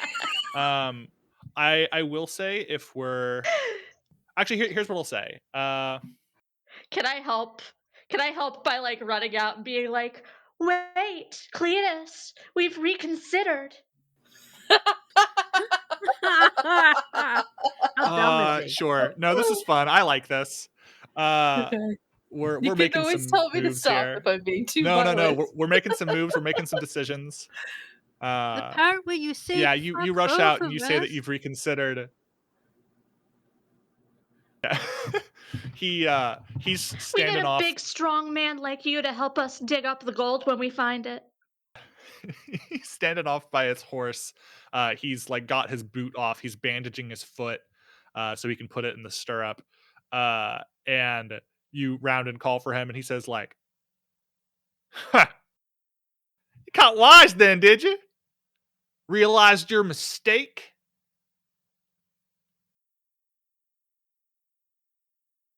He finishes bandaging his foot like most of the way, and he kind of just like walks now. He's not quite limping on it, but he is like wincing a little bit as he walks confidently over to you by the edge, and he holds out his hand for the map. Shoot him in the hand. Shoot him in the No. hand. I don't have a bounty on him. Shoot him in the Um, hand. It's not gonna Shoot kill him in him. the net. Shoot him in the Right. I think net. instead of putting it in his hand, you should have like already tied like a slip knot in your rope and just like put that over his hand and like lasso him up real quick. yeah, I'm trying to. Let's see. How do I want to do this? With your gun.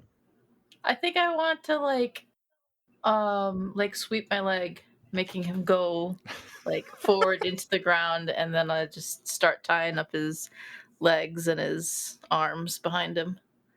Well, this will be another point in wrath for you, and Oh yeah. because it says for every moment that it does it. Yep. And this is going to be, let's say this is vitality, actually. Less composure this time. Okay. You got to have the strength to sweep the leg. Okay. I still have a reroll if I need it. Can I roll something to maybe be able to give her +1 forward or something? She's I gonna mean, reroll. she already has advantage from her wrath because she's Mhm. got another token of it now. Okay. So there's not really much more we can mechanically add. Yeah. And that's gonna be a 10. Yeah. I like the idea that he holds out his hand for the rope, and you put one end of the rope in his hand and say, "Hold this." And then, the two of you, And he's so confused that he just kind of stands there. he stands there just long enough as then your foot connects with his foot, his wounded one first. And with a yelp, he pulls that leg up. Your leg continues over, sweeping his foot out from under him. He hits the ground. The rope lies on top of him. You slide it under.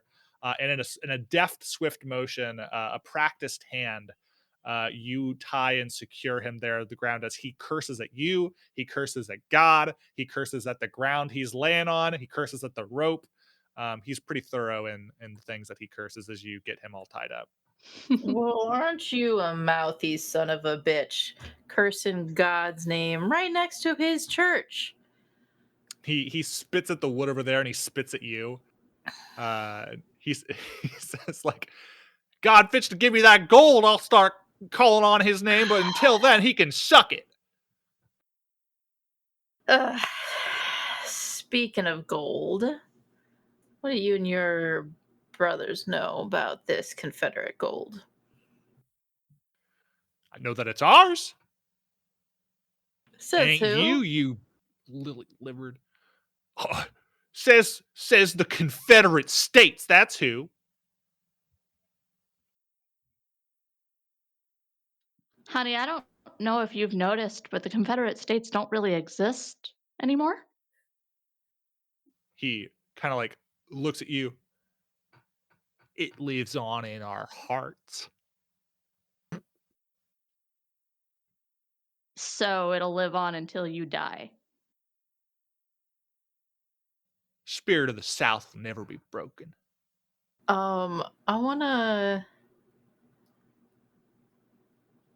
because I don't know. I'm imagining we're talking to him on his stomach. I want to flip him over onto his Yeah. back, and I'm gonna, not a lot of pressure, but put my boot on, like, just above his pelvis, where my spurs, a little close to some mentionables. Unmentionables. Yes, unmentionables, whatever. I don't think Now, these ones are probably worth mentioning. Aren't that valuable? now Cletus. What's another F point system?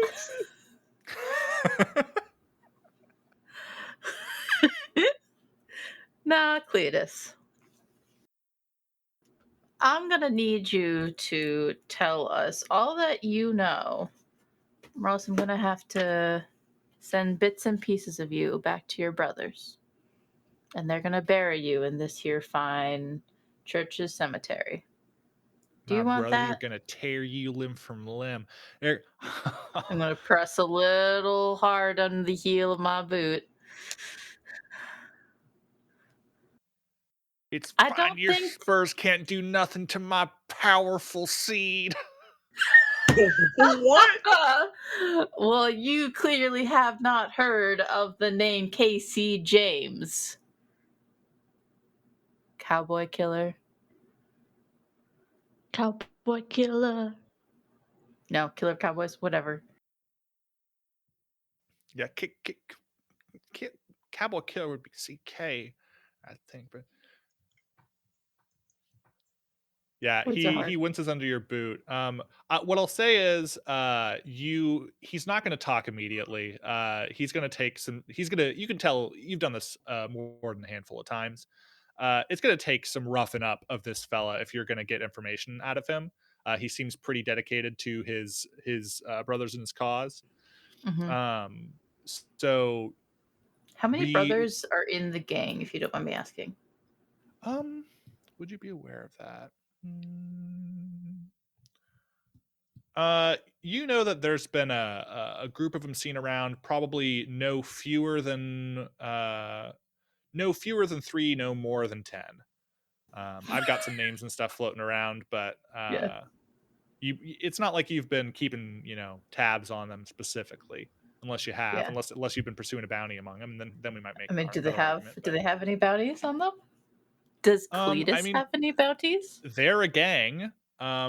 He's known to have killed his own brother to take control of the gang. That's something that's known about him. Okay. Wait, Um, he's the leader? The fuck? He's the leader. Yeah. Oh, Wow. cool. I have a tack I would like to try to take. Yeah, go for it. I want to crouch down so that like I'm looking at him from his point of view above him upside down.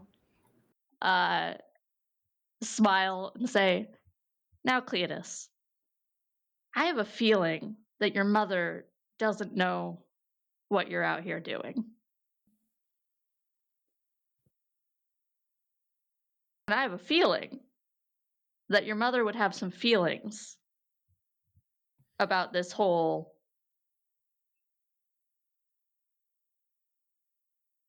gang thing, for one thing." Well, you you ever step foot in heaven, you give my mother the word the Union took her life back during the war. Is she in heaven, Felicity? Hmm. I'd say She I'd gave send birth you to to meet this her, one, but you ain't so going up there.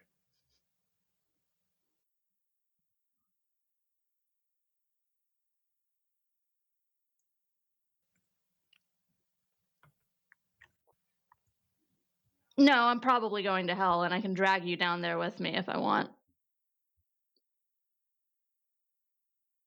Is that where you want to go? I'll strangle the devil. Give me a chance. Just watch me.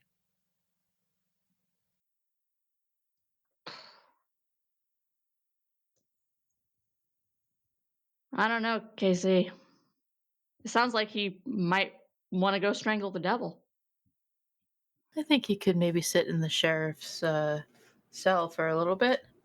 Heard that there's a bounty maybe on your head. Well, go collect it. See what happens. Alright. I'm gonna drag his sorry ass over to his horse, throw him on the back of it, take the reins. That's a nice horse, Cletus. Be a For the shame if first someone took it. for the first time in this whole conversation, he looks just a little bit shook and he's like, "Don't you fucking dare."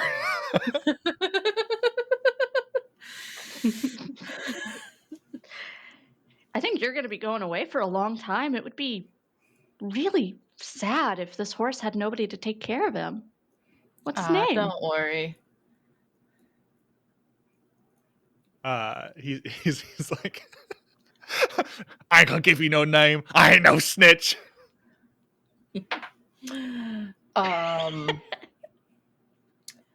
I think to maybe if there is there anything else you want to look at the church, Emma? So We have we have the map. the map, the blueprint Yep. Yeah, of you the got this like map church of the thing. church, which is I a could strange thing to go find. if you want. I could go poking around. Uh, is there anything on the map marked like, you know, we hid X the It's marks the gold spot. here or anything it, like that? it's old and in pretty rough shape. I'd say if you're making any conclusions based on anything on the map, then that's answering a question, right? So like you're trying Okay. to move Gather forward clues. based on your clues, and so you'd have to make that roll for that. And since you only have 3 once we get to back to the scene with the other 2, you only have 3 clues so far, so you'd be rolling at a -1 if you wanted to answer a question already. Okay. Okay. Um, So, if you wanted to go take Cletus to the sheriff, I could go poking around in the church, see if I can find any find more evidence of clues. anything. Yeah, I think just Okay. yeah. And Okay. quick question: Yeah. what were the other clues that we have? So far we have the reading the lips of the Confederate soldier who said, "We don't know where the gold came from. It was a misunderstanding." We Okay. have the drawing of the Methodist church floor plan in an unusual place, in this case in the spoke of the wheel. Mm-hmm. And we're about to get to another one. I think we see you two split up, you leading the horse to the sheriff's, and Felicity heading in through the back into the church under the watchful gaze of Myrna Stokes, who watched this all happen. Oh, it did the thing again. One sec. I'll fix my camera. Yep. Bum, Was bum, Muna going bum. like this? Like getting a bit hot under the collar after watching what was happening with the hog tying and everything? Oh my. Whew. I mean, Myrna will have words. We'll get to her in a second. Uh-oh. But first, Pat, Cyrus, you are That's me, shoulder deep Cyrus in the Danforth. floorboards here. You're rooting around, and you feel damp, something wet in your hands. It's almost, but it's like sticky almost. And as you pull your hand up and like give it a smell, you're like, that's like, it smells almost like the kerosene you'd put in a lamp. It's that raw, unrefined stuff from the earth. And as you think about that, you're still like you're leaning your whole body weight on these old floorboards, and you hear a and then as that section of floorboards cracks and breaks under your weight, and you fall through into a Ugh. secret tunnel underneath this building that is lined in the bottom. I get to pick. They offer like a variety of fluids, but I think I'm going to go with like essentially crude oil. Um, there's like that good Texas tea Hey, here buddy, we struck it rich down here. in this tunnel under here. Liquid gold. I will say I don't know if oil is worth that much monetarily at this point in history. Probably some though. Um, but it is naturally occurring. And why did the camera again? Who else the U.S. is going to invade the general store?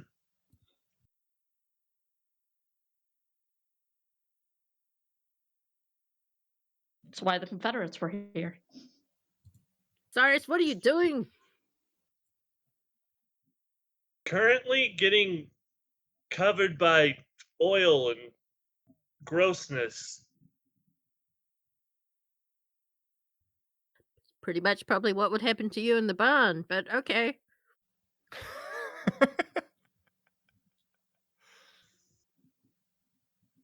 What else is Yeah, down you there? can see the tunnel like leads off in a direction. You're welcome to try following it if you want. There's a whole tunnel down here. I'm gonna go walk down it unless you want to get down here with me and explore it together. I look over at August. What's he doing? August is like on his knees, not quite in tears because he's a harder man than that. But he's he's like, oh, that's gonna cost. You're gonna pay for this floor.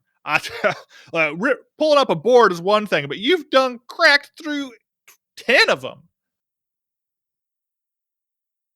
I think this was a bad floor, August. You probably need to replace it anyway. Imagine if the actual paying customer had fallen down through it. Well, imagine the worst thing if somebody who didn't even pay me nothing fell through it. Because I can tell you, you're gonna. Whatever, August. We'll talk about this later. I'm going to go I'll- follow that man. you, you like hop down and he's like, oh, you ain't getting away from me. I will see you at the next town meeting. Whatever, August. I'll tell them The about the highest of oil you're threats. keeping down here I don't even know what you're talking about. and the hose that you're renting out. I got a permit. I'll be seeing about that. Yeah, your boots are half covered in crude down here. The earth itself is like tough and tarry. It's pitch black. You could light a light if you wanted to. I'll pull out You got a I'll light? pull out my spectral sword. Does it glow? I assume so. Fair Spectral, enough. David. Yeah, it's Well, yeah, spectral. but that could just be invisible. Um, yeah. In Gertie's personal quarters, she has a spectral sword that is. I think we defined it as like it looks like the bottom of a cutlass that's been like Yeah, broken off just above the broken off hilt, the end. and then Yep. the rest of the blade is like a ghost blade. Ooh. Ooh. Ooh. And yeah, sure, it glows faintly in the darkness down here, but it is like fainter than candlelight, fainter, like about as faint as a match. It's not giving That's off a all lot. right. We only need to be able to see directly in front of us, probably. Yeah. Yeah. So I'll Do go the two down of and I'll check you? the stuff on the ground and I'll give it a sniff. Yeah, It is smells like kerosene or crude. crude. Yeah, Okay. and it could kerosene. I don't know like how familiar you are with crude oil, but uh, I imagine your character would like this smells like tar, smells like kerosene. It smells flammable. Mm. Okay. And is he like covered in it head to foot? Oh yeah, he fell right down in. Stay He's away ready to be from. feathered. He's completed the tarred step. He's ready to be feathered. I'm a messy, messy boy. Yeah, you'll have to clean yourself up before you go inside anywhere. Does that include the bond? Yeah, and n- I'll hose you down because you're not getting in my hot tub looking like that. You're not getting in my hot tub. Full stop. Kinky. My hot tub, and stay away from any open flames.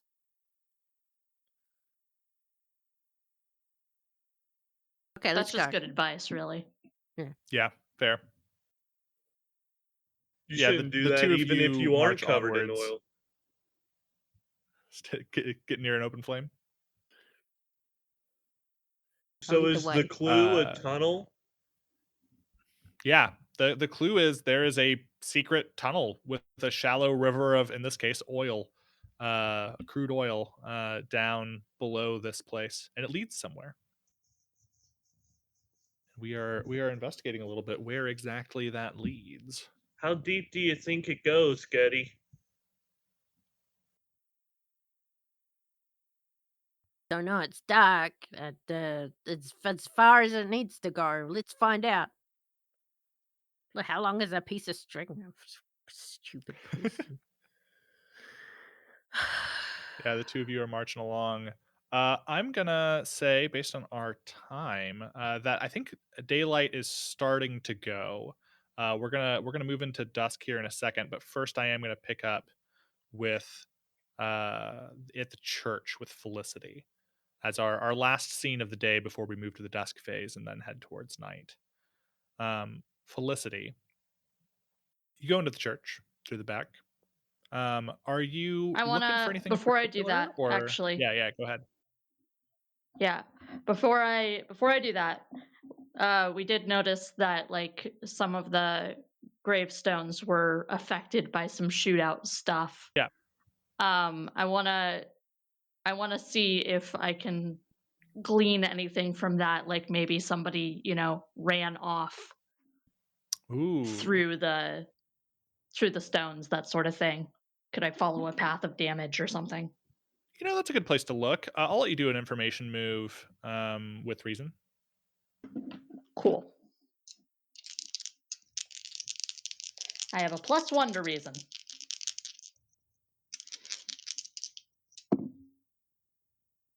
And that is a 10. Yeah. Uh, But you know what? I have a special move yeah, you do. uh, called Damned If You Do. The devil's own luck is on your side. You may at any point upgrade your roll. When you do so, gain the condition damned. Roll every move at disadvantage until you fail, then remove the condition damned. So I want to cash that in and get a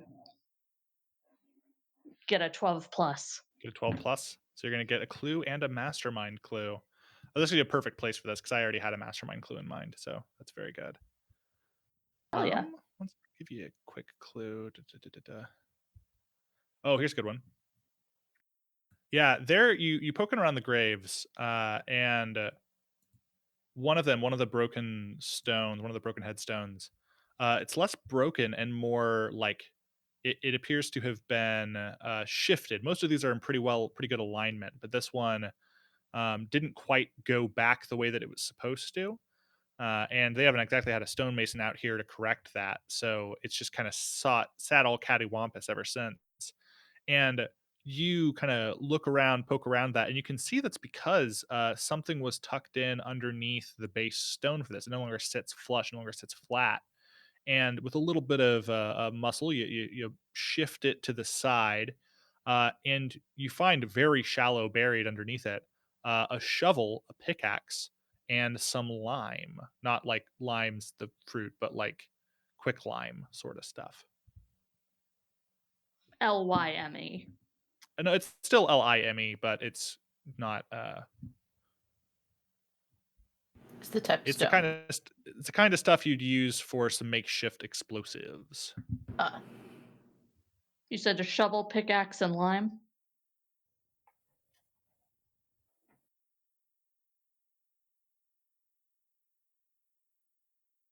The clue is a So, collection like, of tools: shovel, lime. pickaxe, and lime. Okay. It's basically what you would use if you were doing some light mining or digging or something, and you needed to blow or burn through some tougher rock. Okay. It's not like nitroglycerin where it's like highly volatile. As far as I'm aware, quicklime is like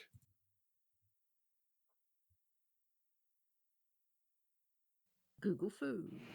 yep. Dixon says that it dissolves organic matter, I believe. Cool. It's white, It's caustic, used in alkaline, glass crystalline, making, solid at isn't it? room temperature. Also used to neutralize acid. Used in the Oh, you manufacture of iron and know. steel. It's Yeah, used in it's good for glass making. reactable stuff. It's good for yeah. So yeah, there's a shovel, Right pickaxe, on. and some lime, some quicklime.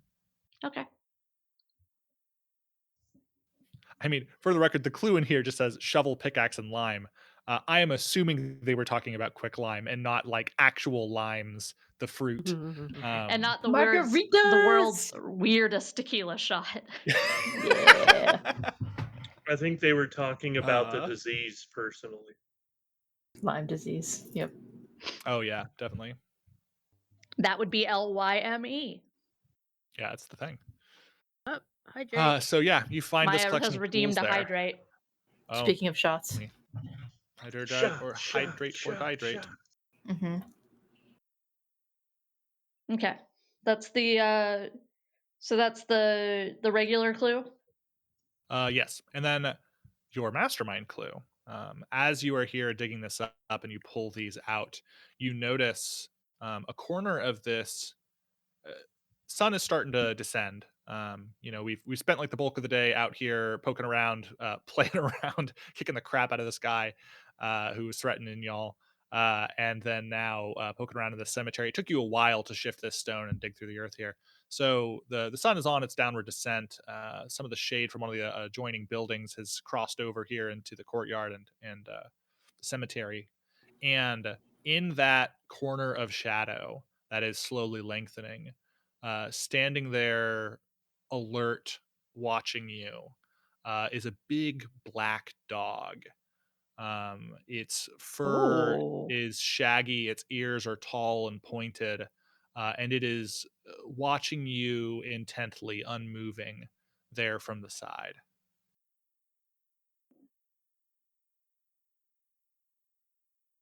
And that is your mastermind Gotcha. clue. Big black grave dog. Big black grave dog.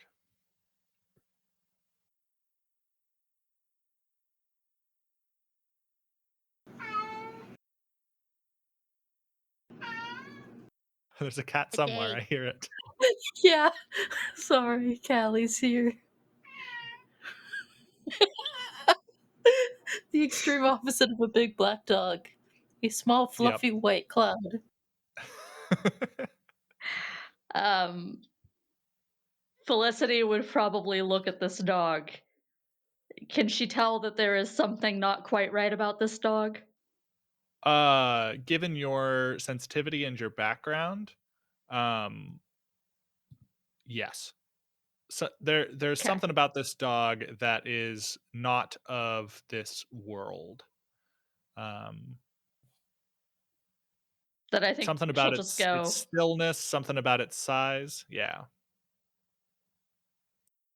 Its like and ear, walk like the a other way. fly is buzzing near it, and you see it like flick a little bit as it waves the fly away, and it watches you as you walk away. If I take a step toward it actually first, does he react Uh, or the she or dog it? the dog shows its teeth and shakes its head from side to side just a little bit. Noted.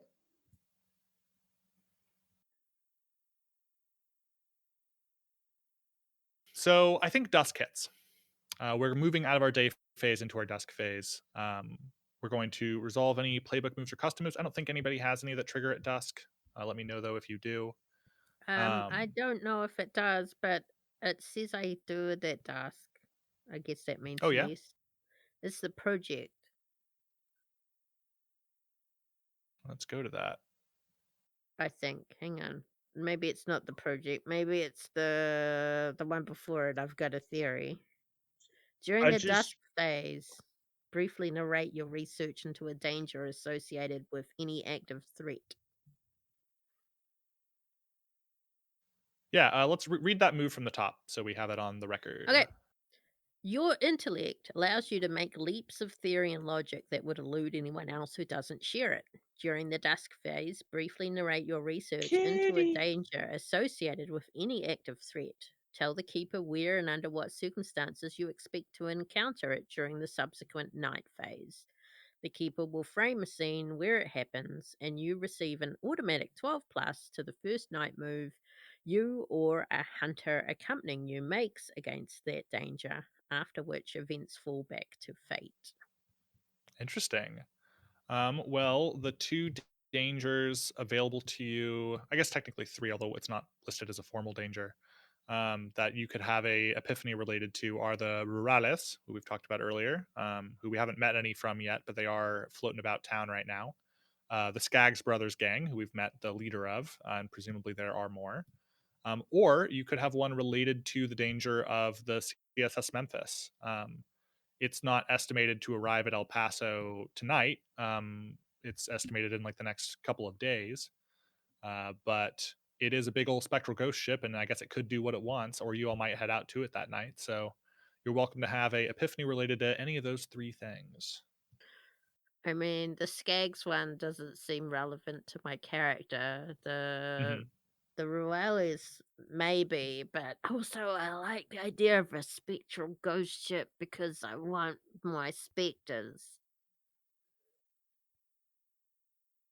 So, what do I do? Tell the keeper where and under what circumstances you encounter it.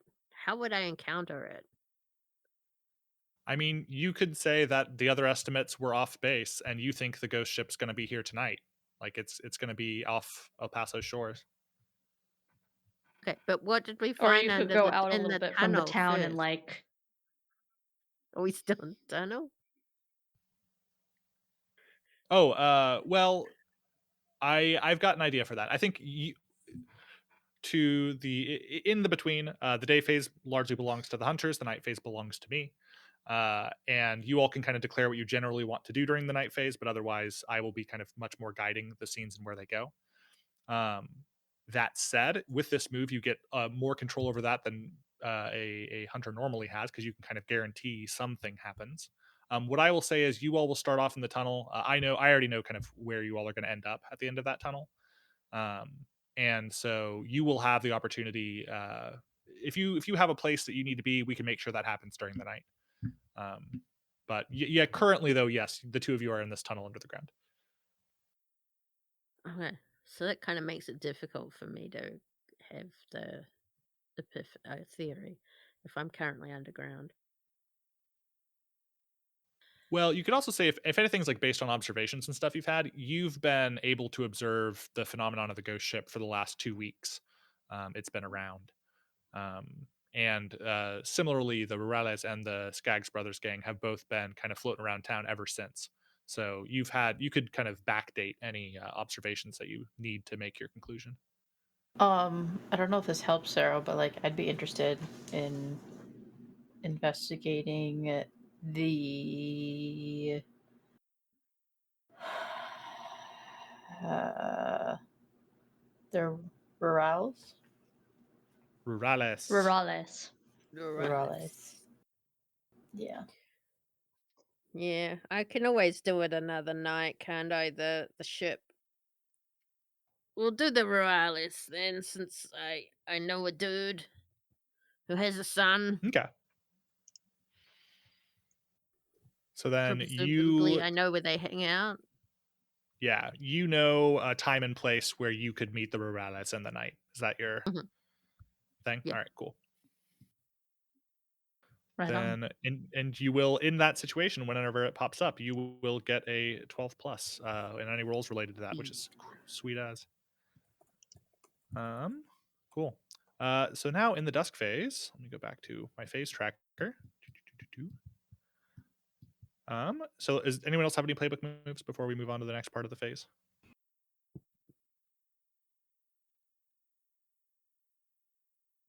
Not unless Myrna calls me. Yeah, I do Ooh. think you all get to kind of say what you want to do during the night. I'm assuming you want to meet with Myrna, especially since you said you were going to meet her later. Yeah, I So mean, we'll see that. I think normally during the dusk, I would pose a paint the scene question about the wounded knight. But since we're already running a little bit late, I might skip that this episode and we'll do one next dusk phase. They're fun, but they aren't necessary. We'll resolve any Janus mask prompts, but nobody's marked any masks. And then we introduce the unseen. Cool. So then, yeah, let's get, what is everyone planning on doing here during the night? What's your goal to do during the night? We'll see what happens, but what's your aim? Well, I think that entirely depends. For Cyrus, I don't know about Gertie, where we ended up at the end of the tunnel. Mm. Well, I think it'll be nighttime when you pop up. I've got the scene for you. In that case, I'll play it by ear. Hell yeah. You're getting hosed down, I'll tell you that much. Step one is get a hose down from Gertie. Yeah, get cleaned up. always. How about either Casey or Felicity?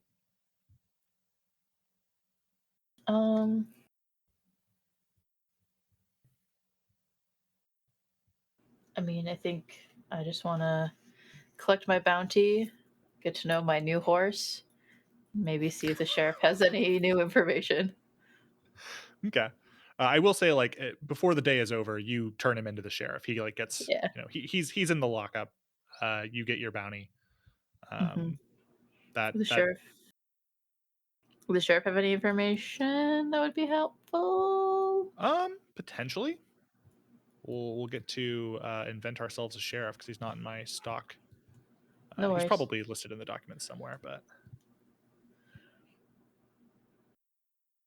I do want to say though, if I may, I'm still kind of figuring out a horse name.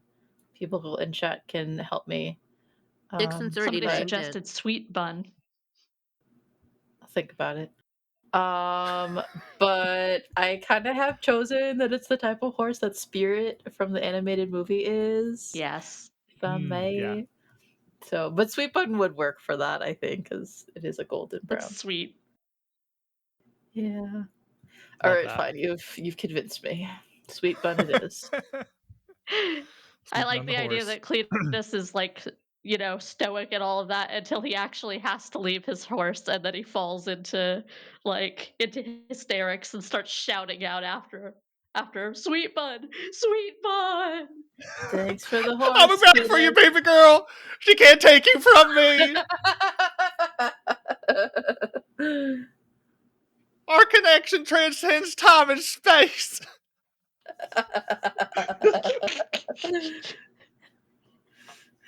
This the music from the Spirit is just playing in the background. Humans will pack bond with anything. Okay. All right. So then we're going to start to move into the night phase. Then we've got an idea of what everyone's going to be starting off, where they're going to be. I've got a new mechanic to introduce to you all who have not played the Between before. This is called the Unseen. So as we are going through the night phase, I am going to introduce one here in a moment. But essentially, we're going to see another scene that is happening somewhere in town during the night phase, happening sort of adjacent to it. And each of us, it's like a paint the scene prompt. Each of you is going to get a prompt, and you are going to be tasked with narrating that part of the unseen when I call upon you. And we're going to be interspersing these little unseen moments as we move through the night phase and go through whatever we have going on during the night. And so tonight's unseen is called the short straw, and I'm so glad I chose this ahead of time because now we already have one marshal related character, one deputy. The short straw, the introduction of it is, they say Deputy Calhoun has no luck whatsoever. Once again, he's drawn the short straw, meaning tonight he gets to guard the jail, do the night rounds, and kill time with solitaire to stay awake. Let me switch. I'm going to copy the rest of those prompts, and I'm going to give them to our players. And I think the order for these, I think the first prompt I'm going to give to Casey, because I think you actually see Calhoun before he leaves for his evening round. So we'll get to actually start off with a sort of connected to the unseen moment. And then I'll give number 2 to Emma, number 3 to Sero, and number 4 to Pat. And we will get to introduce those as we Are move you through just the going to scene. read these out, or are you sharing I them with will. us? I shared them with It's you in our in Discord. the Discord. Although I realize it's harder for you to Okay. access. But I mean, I can get on. That's not that big of a deal. I just gotta know stuff is there. you're right. I put it there. It's on Discord. And actually, normally we would start with the first unseen scene in order to kick off the night. However, because you're at the prison, I think we'll actually start with a conversation between you and Deputy Calhoun, Casey, and then we'll do the scene after that. We'll sort of narrate what happens after you leave the prison. Okay. But yeah, you dropped off you dropped off Cletus. Cletus earlier. You get to chat, and you received your bounty from the sheriff. But the sheriff does not work long hours unless duty demands it. And tonight, Deputy Calhoun has drawn the short straw of actually manning the prison and doing the walk about town. And so, as the light is beginning to fade, sheriff's already long gone. It's just you and the deputy hanging out here at the prison. And he kind of stands, looks you up and down. So, how often do you make use of that at their 6-shooter these days? You still brought us in a customer tonight, of course, but still making the rounds, or When I need to. he nods. If you have any bounties or outlaws you need help with, and you pay well, I can use it. Well, we got our list of wanted, there on the wall. We got the posters from the marshal and collection of ruffians in these parts, but Is that I don't manage that myself. Marshall Stockley? No, Marshall Stockley's Marshall the next one Jefferson over. This is Stockley. yeah, there it fucking is. I had to No, get it we'll have in a there different marshal once. for our area. We'll have Marshall. Jefferson No, Stockley. son of a bitch. You say the words once, you ghost forever. No, sure. You know what? It is Marshall Jefferson Stockley. He's just off screen. Yep. Like, Excellent. No, I just wanted to give a little nod to that, Marshall. Marshall Stockley. He's out of town right now at a Bath convention. That's Marshall He's down in Jefferson San Stockley to you, Antonio. son. Ah, he must be visiting the World's Fair, checking out the newest inventions of Bath. They got this The new cool lake. thing called a jacuzzi. Made by this fella named Jacuzzi. Some Italian immigrants. uh,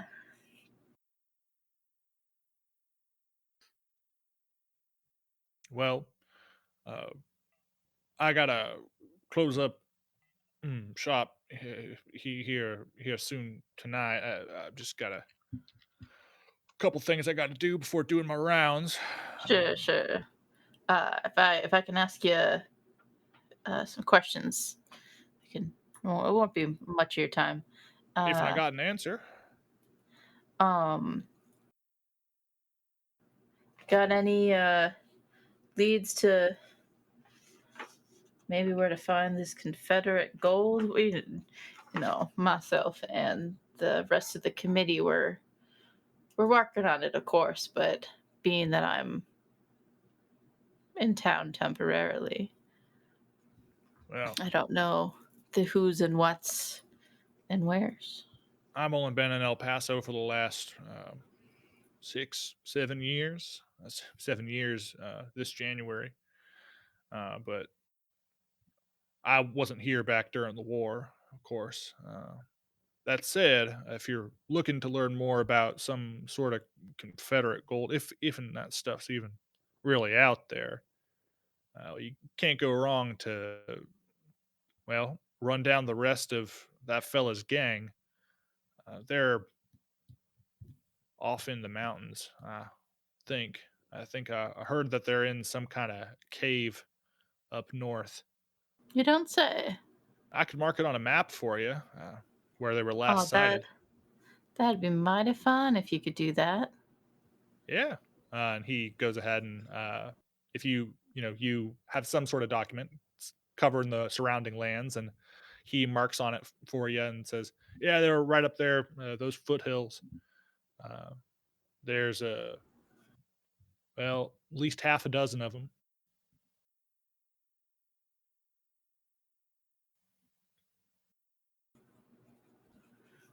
Well, that's just too kind of y'all. Thank you, Deputy. Oh, well, anything you might need, I'm happy to gonna provide, and provided I have it. I'm gonna place conspicuously a coin on the desk for that information because that's quite nice indeed. Um, and a little question not related to these ghosts of URL Paso. That's the town that we're in, right? Yep, Mhm. El Paso. Okay. You're in El Making Paso. sure. Yep. I don't know where I am. What day is it? Where am I? I feel faint. Tuesday in October. And I I got the year too. 1881. thought it was 86. You haven't heard the whereabouts of a bank robber and his gang, James and the younger gang, have you? No, I try No not to worries. follow that kind of stuff. If I'm being clear with you, Totally fine. Totally fine. Just keep your citizens and bank safe. I could set you up a meeting with the marshal once he's back. Sure. Maybe I'll catch up with him after he's back from the World's Fair. Yeah. Well, I won't keep you from your rounds. I appreciate that. You carry on. Have a good night. Yeah, you too. And so we get to our unseen one. As you leave, Calhoun kind of whistles softly, picks up the coin, twirls it in his fingers, tucks it in his pocket, and then he goes back to a small table outside of the main cell to settle in before he goes on his evening rounds, doing his walking about to settle in with a game of solitaire. However, Deputy Calhoun, he stinks at cards, even when he's playing by himself. He blames it on the snoring prisoner, newly added to the cell behind him. What does he do to wake the sleeping prisoner before leaving on the evening rounds? It's our first unseen. I think he What's that laugh? think he takes his gun and like rattles it on the metal bars of the cell. Yeah, I think Cletus like snores and like falls out of his bed, slumping on the ground. I'm like, oh, what are you gonna do that for? Calhoun snickers before waltzing off into the night. And we pick up next with Felicity. Um, Felicity, you've gone into the church to see. Already forgotten her name. Myrna. It's Myrna. Myrna Stokes. Yeah, you've gone off to go and see Myrna Stokes. She's waiting for you almost as soon as you go into the church. The light has, mostly died there beneath the horizon. Moon is out, bright in the sky like a bullet hole, red. And she looks at you. So, did you find anything out there? I saw you digging around in the dirt. You got some coins here to donate to this old church, trying to be blessed and restored to God's glory.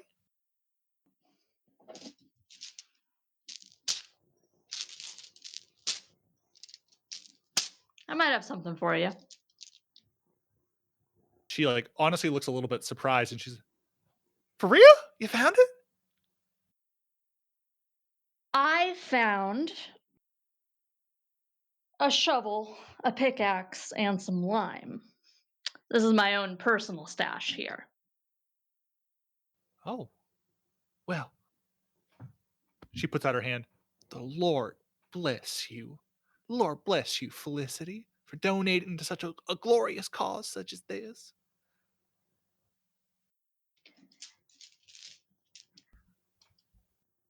Now, I hear that these donations are supposed to be tax deductible. Oh, well, most assured, we can keep a record for you, and then the tax man, two things be true: death and taxes, of course. And the tax man come, you can tell him that you have put your dollar towards a charitable cause, towards the continued success of the people here in El Paso and the restoration of God's own sanctuary. How much are you trying to raise in total here? Well, She it's gives a me a number. You don't have to have the yeah, number. it's a lofty sum.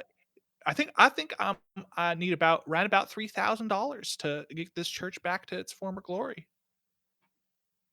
$3,000. That's that's nothing to sneeze at for sure. No, I tell you, it's been a struggle. More than a 50 cents here and there from a few worried parishioners who'd love to see this place restored, but we're just making do right now. Now, I know that due to your particular position here in town, you are less worried about the worldly things that the rest of us are dealing with here, walking around in the grime and gunk. You've got this lovely church here you're trying to restore. You're focusing more on My the heart is heavenly set rewards you'll see afterward. set on those pearly gates and what lies beyond. You know, I know that this flesh will What? one day fail me.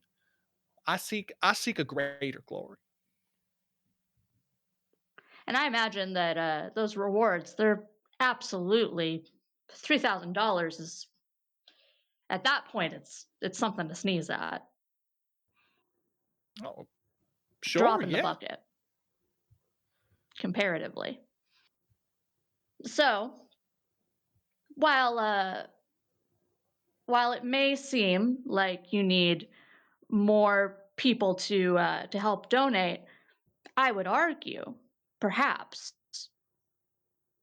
there would be some forces that would smile upon you very strongly if you were to take this church's restoration a little bit more into your own hands. And I think I can help you with that. Well, if I could raise this church back up, reaffix that steeple, clean out the soot from the walls, place the boards, really brighten up the place. Bring this house of God, fill it back up with people and holiness and laughter and joy. I'd do it with my It own all two comes down hands to if the I money. could. Yeah, it always does. I tell you what, I told my ex-husband, I told him that, you know, without a good dollar, you can't do a good deed. I hear that. It's so frustrating how we get we get kept from all of the most important things in life by just something as arbitrary as dollars, gold, all those things that we just assign value. There are very few things in this world that actually have value in and of themselves. And one of the few things is, in fact, the mortal soul. What do you Certainly, think your yeah. soul's worth? Huh. I've never done thought about it before. um, just Certainly more than $3,000, I imagine. well, a simple sort such as myself. I don't know. I couldn't, pinch those pennies together if, you know, I Oh, don't know how I'd be able to raise it don't sell myself. yourself short like that. Here you are, single-handedly raising up God's children in this town. Seems to me that you've got plenty of people who would vote for your ascendancy. I don't know. I'm not too good with the real church language here, but I think you see what I'm getting at.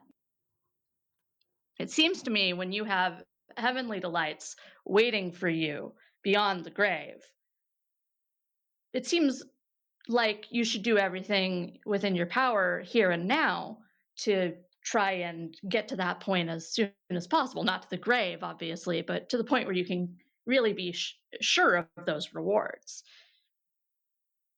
And I think that since you're very certain that those rewards are coming, it's no harm in taking out a little loan, perhaps.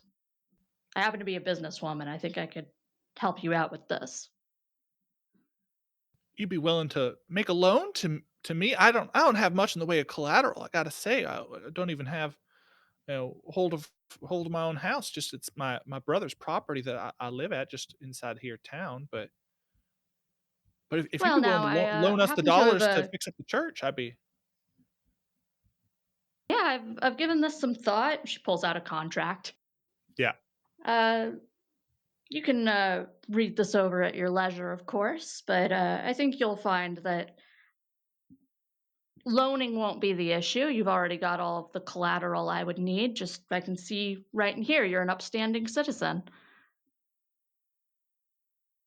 Oh, well, And of course, it would be a loan, so you would pay it back as time goes on, and the collateral wouldn't even matter until unless something happened.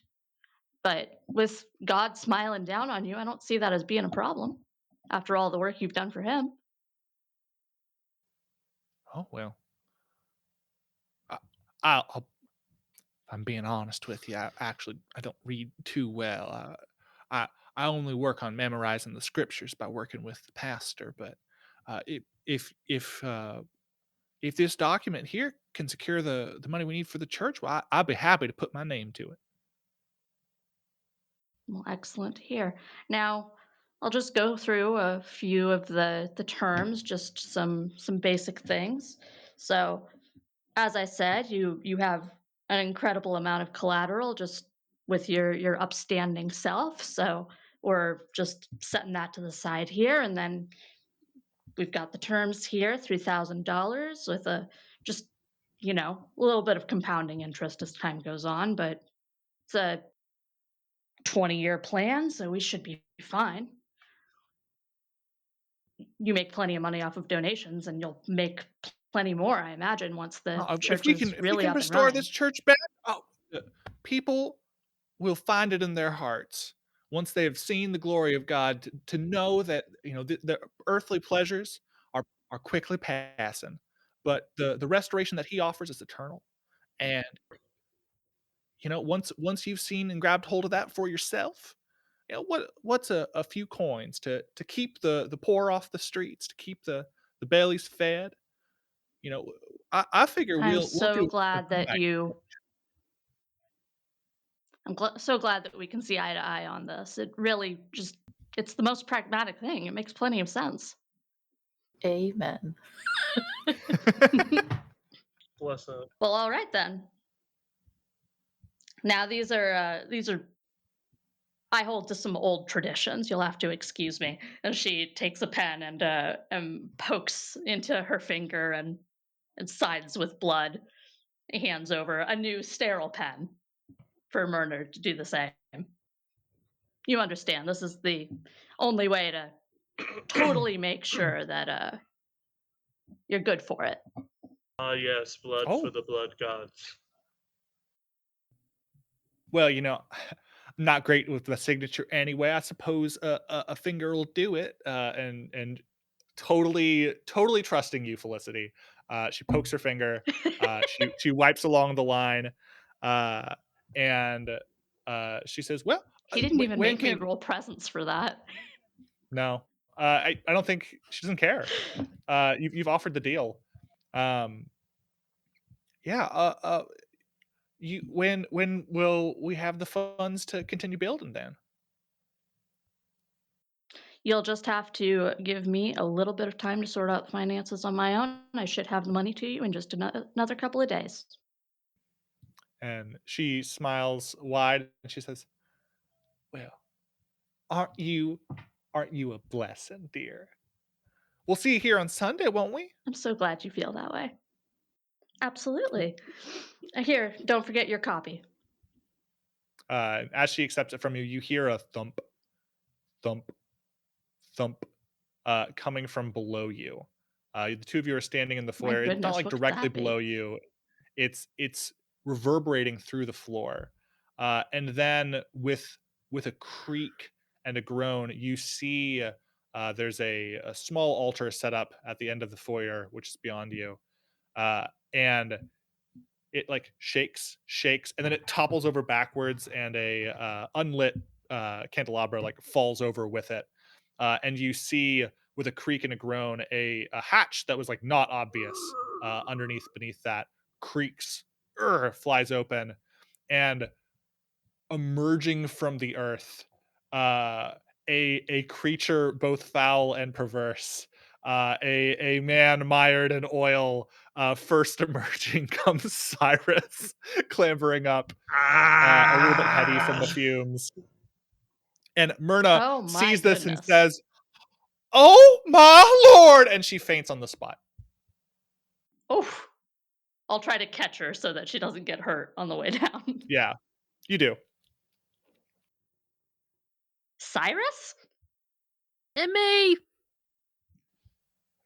Yes, hi. Gertie? We we've been down there for a while. All right, hold on. We Like go found and try to get. Are there some like this is more of a Catholic thing, I suppose, but like the tassels and stuff that they have, like the ropes. Can I find some of Uh, those to help they pull them they got up? they got some choir robe sort of vibes. Yeah, Yeah, moth eaten, of course. we found a secret of course. tunnel leading from underneath the feed store. And this is where we popped out at. I'm not entirely sure what that means, but it's there. It's full of crude oil. He Thank you for the fell in tip, it face Dixon. first, didn't he?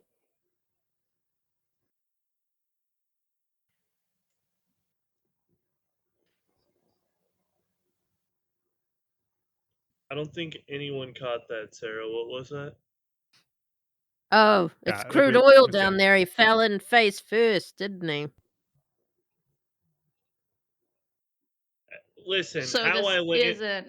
how I land in things is not important of the matter. The important thing is that this tunnel exists, and it's an interesting bit of tidbit. Why would someone need to connect a feed store to a church?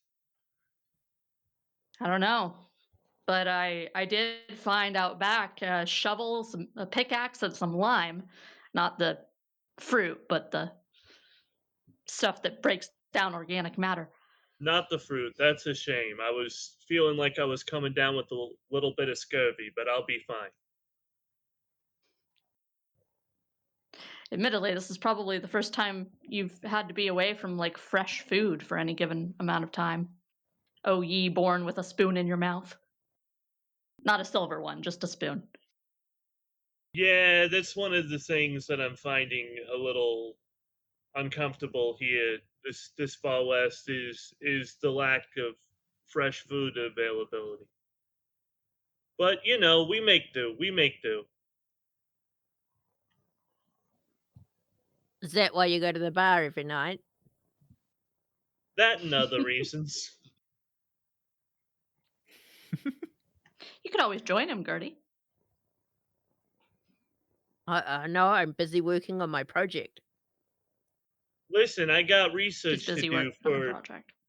Listen, I got research to do for my next novel, and the easiest way to do research is to talk to people with loose lips that live the life that I'm trying to write about.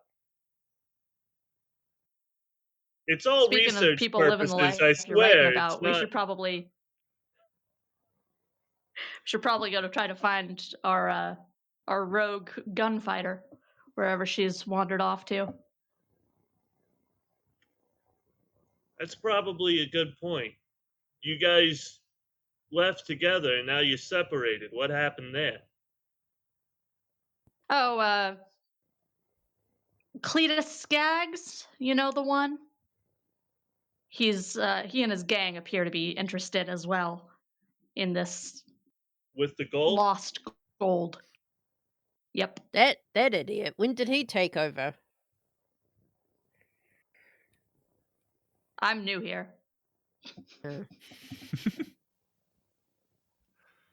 Uh, The three of you are having this conversation. I think we'll cut from the scene to the unseen, unseen number 2. The four of you reunite. I think that you're kind of somewhere in between where the church was and where the prison is, where the sheriff's office is.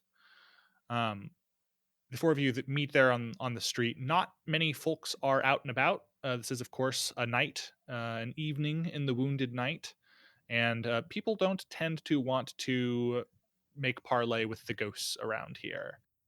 It's better to stay holed up and try to keep your family safe from whatever might be around. And there are ghosts around tonight. As the four of you reunite, you hear it first, softly on the wind. You hear a flute playing Dixie Hmm. floating along. And then you hear, in tune with that, in tune with the drum beats, you hear the cannon fire as the river south of town. You can't quite see it for yourself here more inside of town, but you hear the song on the wind. You see, or rather, you hear the cannon fire punctuating its drum beats. And you know that arriving early ahead of schedule, the ghost ship, this CSS Memphis, Confederate Ironclad, is there in your waters. What do you do? Do you take cover? Do you rush to try to go and see it on the coast? What is your approach? I'll say before I frame up what happens. Does it look to be going after the town? Like, is it going to start firing on us? I mean, you've heard cannon shots. You aren't sure where they've landed yet, but it appears to be firing somewhere, whether at the town or otherwise. I'm partly going to depend on what you all do, what I have it do next. I think I'd want to go towards it. Okay, Yeah. we're the run towards danger type of group here. Heck yeah. With my new horse. Oh, good Mm. point, Pat. We are supposed to start with the second unseen, huh? No, this is good. Actually, Oh, there it is. the four of you start Mark a rushing towards point it. on your Let's do this. bingo card for this is I know good. this is good. Yep. Uh, let's get the second unseen. We were supposed to have started with this when we came back, but I forgot. But we start hearing the cannon fire. Our group starts rushing towards the river to go and see the ship. And then we like get like a little whoop, whoop, whoop as we rewind time slightly to moments before, while it was peaceful on the street. We see Deputy Calhoun walking along, whistling a tune, swinging his lantern. What is the song he's whistling and singing about? What is it? What is it about? Whoever had, I can't remember who I gave scene two He to, but swings the it's yours. lantern and sings a sprightly tune. Yeah. What is the song about? I think that this is an old song that he learned from his grandmother. Uh, Mm. Oh.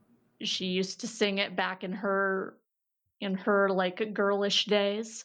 But it's a song about how none of us have much time left, and to do with it what we can.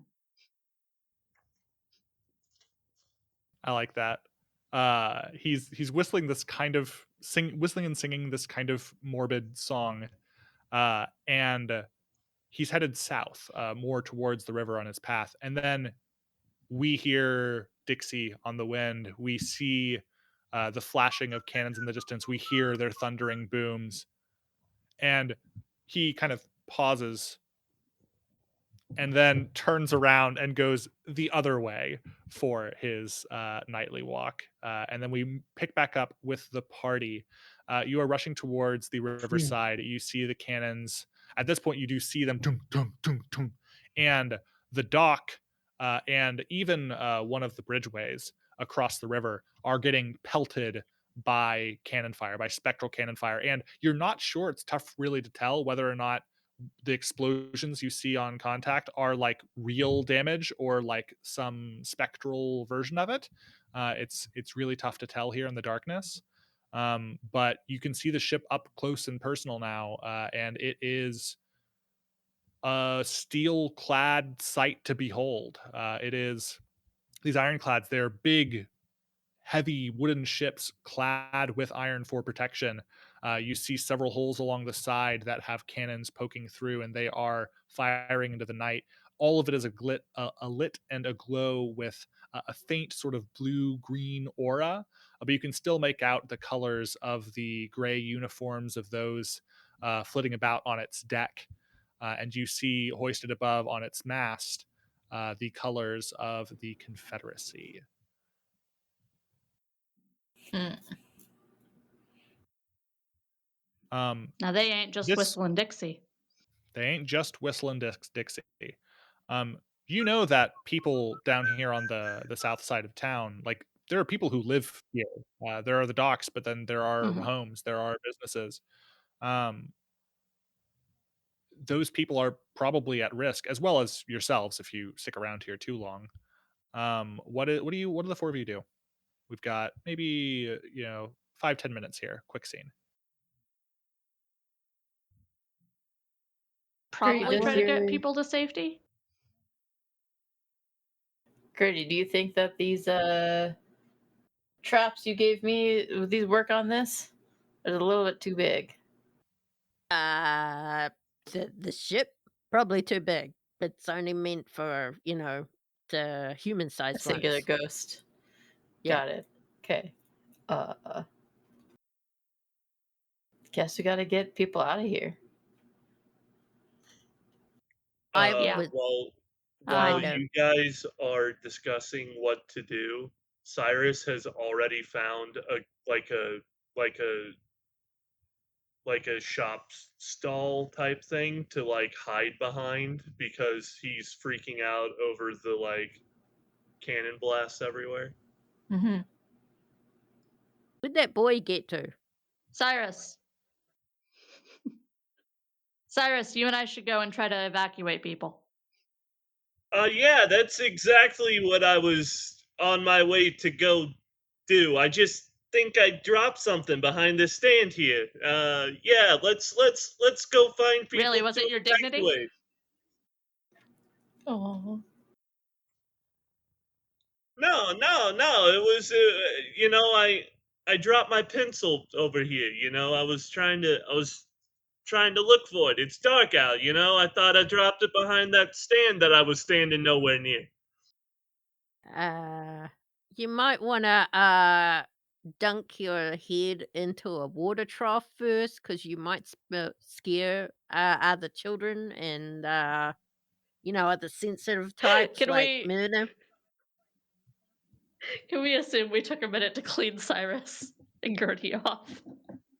Absolutely not. No, they are I'm still fine, like, it's just my boots. I didn't go face first.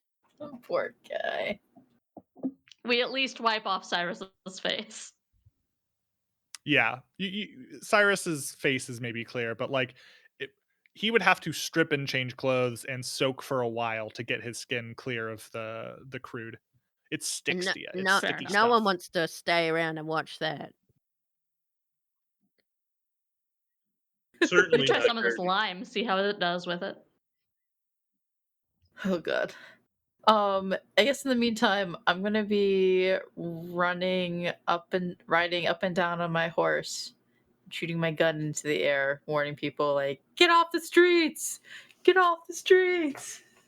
Evacuate the houses. Like get into Great, she'll cover. be the stick. We'll be the carrot.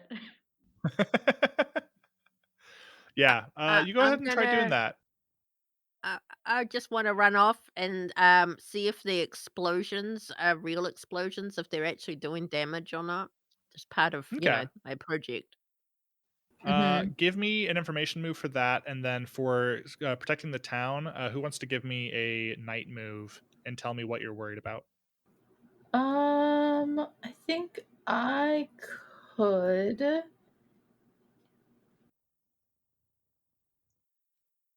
Is it I reason? absolutely could, but I am damned right now, which means I'm rolling at disadvantage. It's I true. can do the night move. What is it? What do I do? So first, you Help. tell me what you're worried will Afraid happen of. if you fail or lose your nerve. Hmm.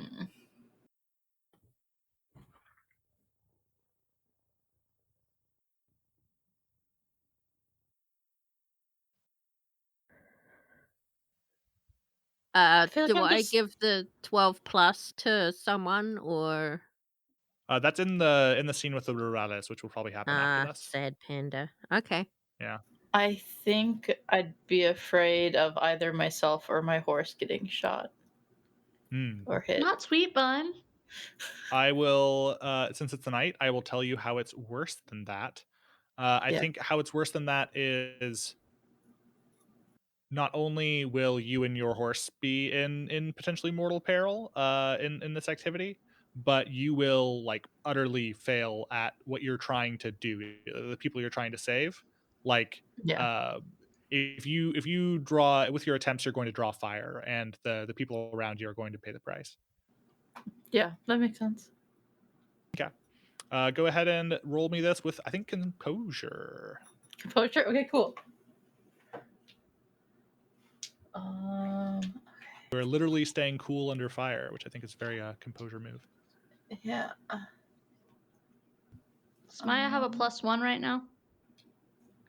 I don't think so. I used it before. Yeah, I think so. Okay. You still got to reroll just in case. I do have a reroll. I'm just checking my moves if I have anything, which I kind of do, but I don't think I can use it. Mhm. Yeah. No.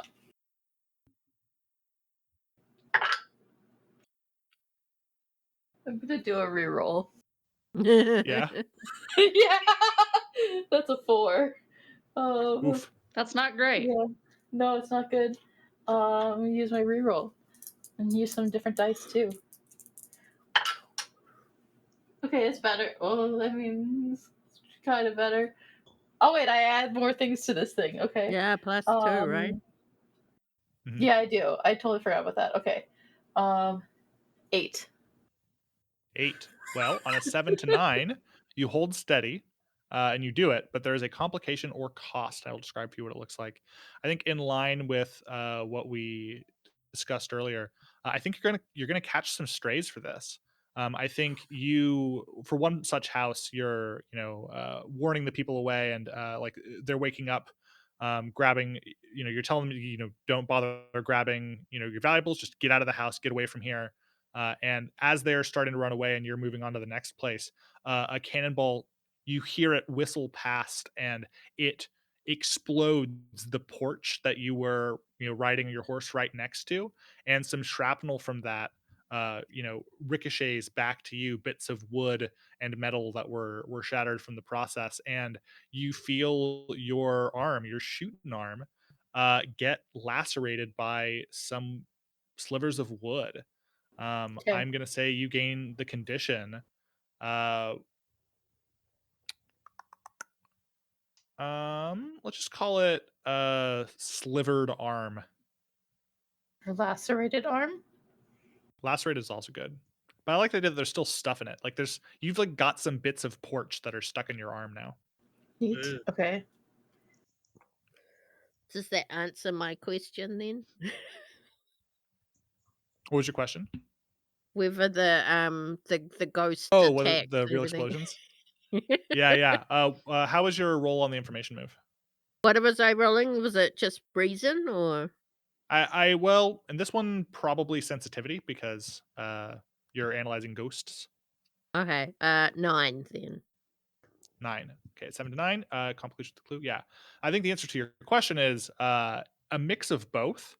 Like, it's hard to tell a distinction between them, but some of the cannon fire seems to be legitimate and acting on the present, and some of it seems to be firing off and hitting things in the past. And the only real distinction you've been able to find so far is where the explosion happens. Like if it hits something that was there in the past, then it will explode there first. But if there's nothing in its way from the past, then it will absolutely destroy something in the present. It seems to be interacting with both Hmm. timelines simultaneously, sort of vibes. Okay. But you also gain a clue from Fascinating. this, although there will be a Ooh. complication with it. Um, Actually, I think the condition I'm going to give you, because you do get what condition, because this is a mixed success. I think you two, in order to get close enough to like really analyze this, um, you also are going to take one a little bit for the team here. I think we'll probably just have you catch some strays more, less in the cannon fire variety and more in the bullet variety. You feel a stinging in your shoulder, not quite down where the bone is. I think it's more of a glancing blow, Mhm. but it's right there by the main muscle group. And you're gonna say you took a bullet to the shoulder. That's going To to the happen, shoulder. but you are going to gain that condition, and you are going to get a clue to use is best here.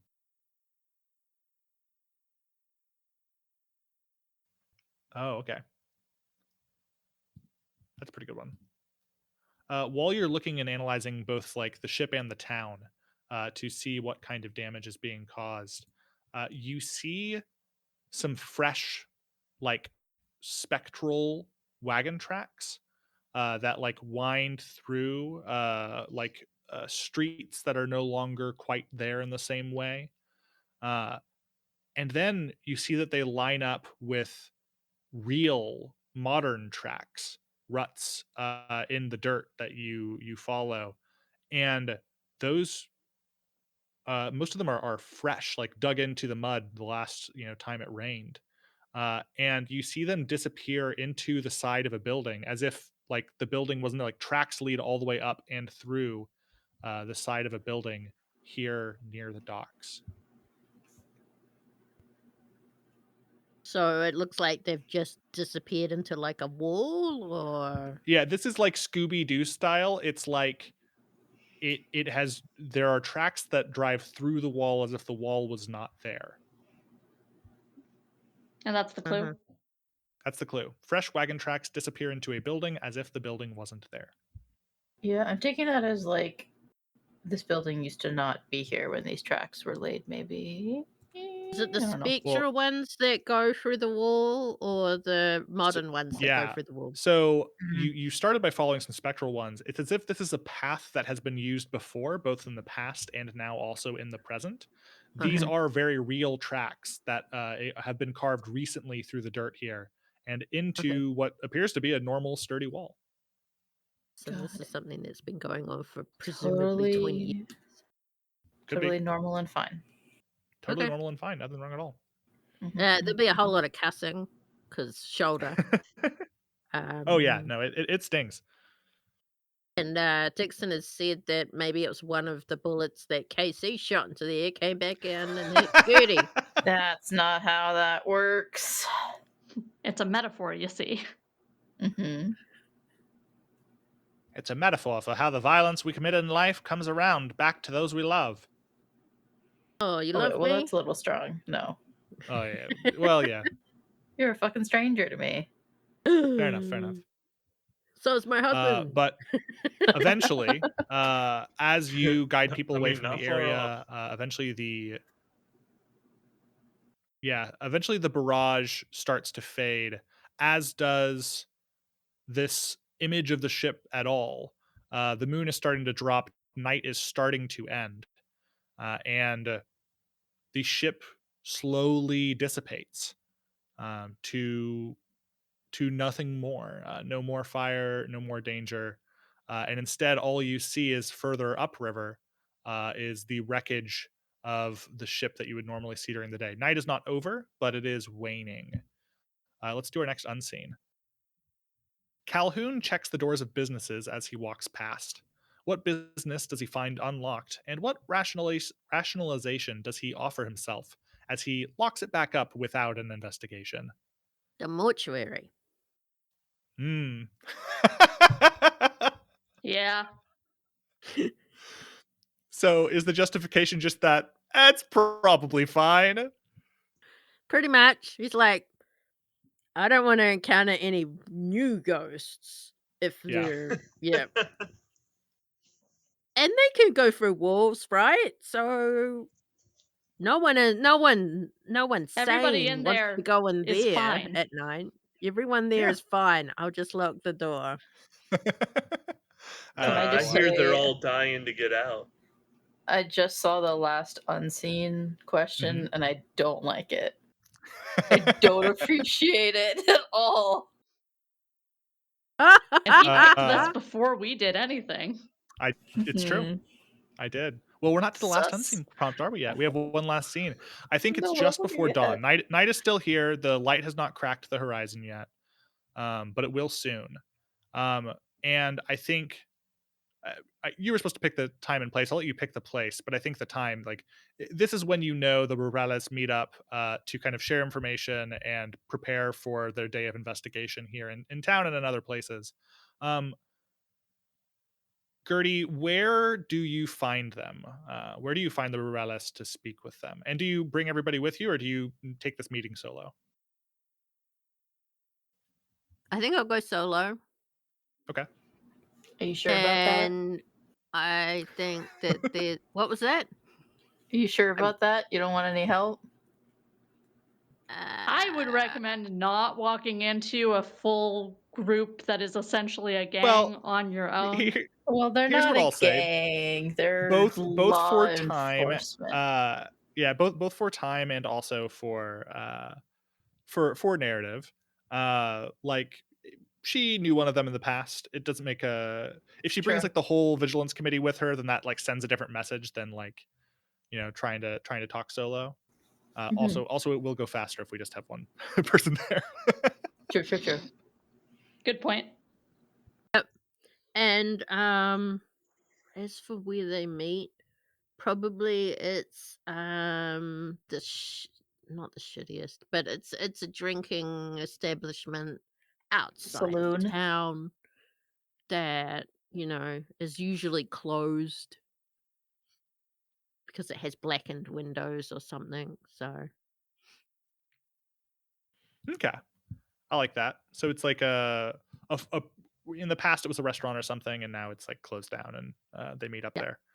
Yeah, you push through. I think it's got a pair of those, classic clapping doors that normally you would expect on a building like this to be boarded up. But while the windows are boarded up, the doors are not, which is the first sign that maybe this building is used for anything else. As you push your way in, there's already a group, I think, of probably 4 rurales who have gathered here. Their horses were tied up out back. You saw them. And one of them, he's barrel chested. Patrick. He's Pat. Uh, he's barrel chested. He's wearing their dove gray uniform with leather chaps. He's got a large, wide brimmed sombrero, a bandolier of ammunition strung across his chest, uh, and he's almost he's rarely not mounted on his horse. You've caught one of the rare moments that he is not. This is Benito Diaz. He's the commander of this group of the rurales, and you Mhm. recognize him. Uh, he's really grown up, from when you last saw him. I think you might have saw him at a gathering or something with Papi Diaz's family. But this is his son, Benito Diaz. He was maybe 12 last you saw him, and now he's like a full, like 30-year-old man. Um, and he looks at you as you enter, and like I think a couple of them even like draw their guns, but they don't point them at you quite yet because you don't like you aren't obviously menacing. So Um, what you're saying but is he he walks is up to now you, saunters Papi up to you, Diaz. Sorry. Pretty much. and he stands looming. Do you have business here? Benito, how do you greet your auntie that way? He kind of tilts his head to the side and like squints. Do we know each other? Yes, you were 12 the last time I saw you. Kind of tilts. Were you engaged? Aunt is Tia, if you want it. Yeah. Uh, How dare you greet your tia that way? have you consistently researched the way you have while in the area? Like basically, like would he recognize your garb if he doesn't recognize you? Probably, yeah. I Yeah, mean, it's probably the same tool belt, the same goggles, the same yeah, similar bandana. at the very least. Yeah. And he like squints and then he goes, "Oh, you, you used to date my father. Oh." We He kind didn't of want to sighs and he gestures to date, the other two, but and they put their guns away, and he's like shakes his head. What do you want? I was I saw the echo of your father on the main street. Yeah, he nods and he pulls out a knife and goes back. He was like whittling a little something while these 3 others were standing there talking. He looks down and like looks up to you during the conversation. My father was one of the original rebels that pursued those gold thieves years ago. He died for his troubles. He stabs the knife down into the table. I am here to see that justice is done and that gold is brought back where it belongs. I hear you are part of this vigilance committee here in town. See. What business do you have with the gold? Well, first we need to find it, determine what its role is with the ghost ship, because I'm sure the two are connected. The ship has actually been attacking the town and causing actual damage. Here north of the river, it does nothing on the south side. It does only Your bothersome town that deals with these troubles. I agree it's a bit bothersome, but I mean, most of the people are innocent. He like snorts. No one is innocent who lives here. Are you saying I'm not innocent? If you find that gold, are you bringing it to me? I haven't decided yet. Is he Well, then- innocent? Pretty sure he's not. I will refrain from making any conclusions about you until you bring me the gold. I was just wondering if there was anything you could tell me about it. I mean, did they recover your father's body? It looked like she's like, God rest his soul, died in the stable in El Paso. Give me an information move. This is going to be with presence. Prisons. Uh-oh. Presence. I Oh, might wait, use you my get a reroll. 12 plus. You get Oh, a I 12 get a plus. 12 plus! Yay! Don't even tell me to Oh, make that a means you'll roll also get a then. mastermind clue. Yep, I that was my bad. I forgot. Yeah, you ask about it, and he looks off to the side and says, "My father was given the proper burial back home. We collected his body. But somebody else collected something from him first. Oh. The day he was found, there were bloody footprints in the dust. They leaded to him, they leaded away.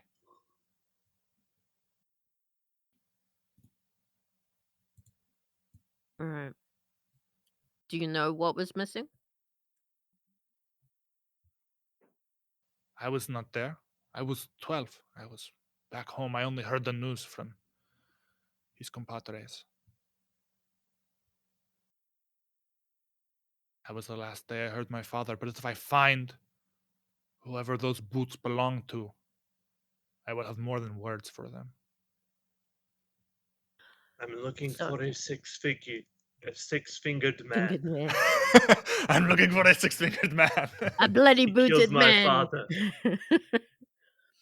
Well, I don't blame you, and I'll do all I can to help with that, because we were involved right up until that point, so something was taken from me, too, that night.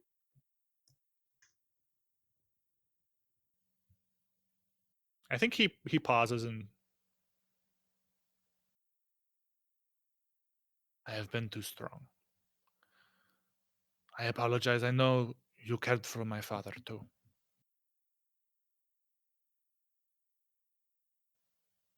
He was a good man.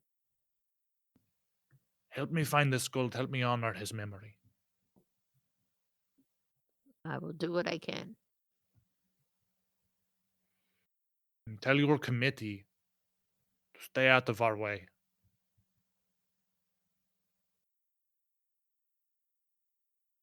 Tell your allies to stay out of ours. I will do what I can. Yeah, I'll he reach nods. up and clap him on the shoulder. You've grown up to be a really big boy. Your father would be proud.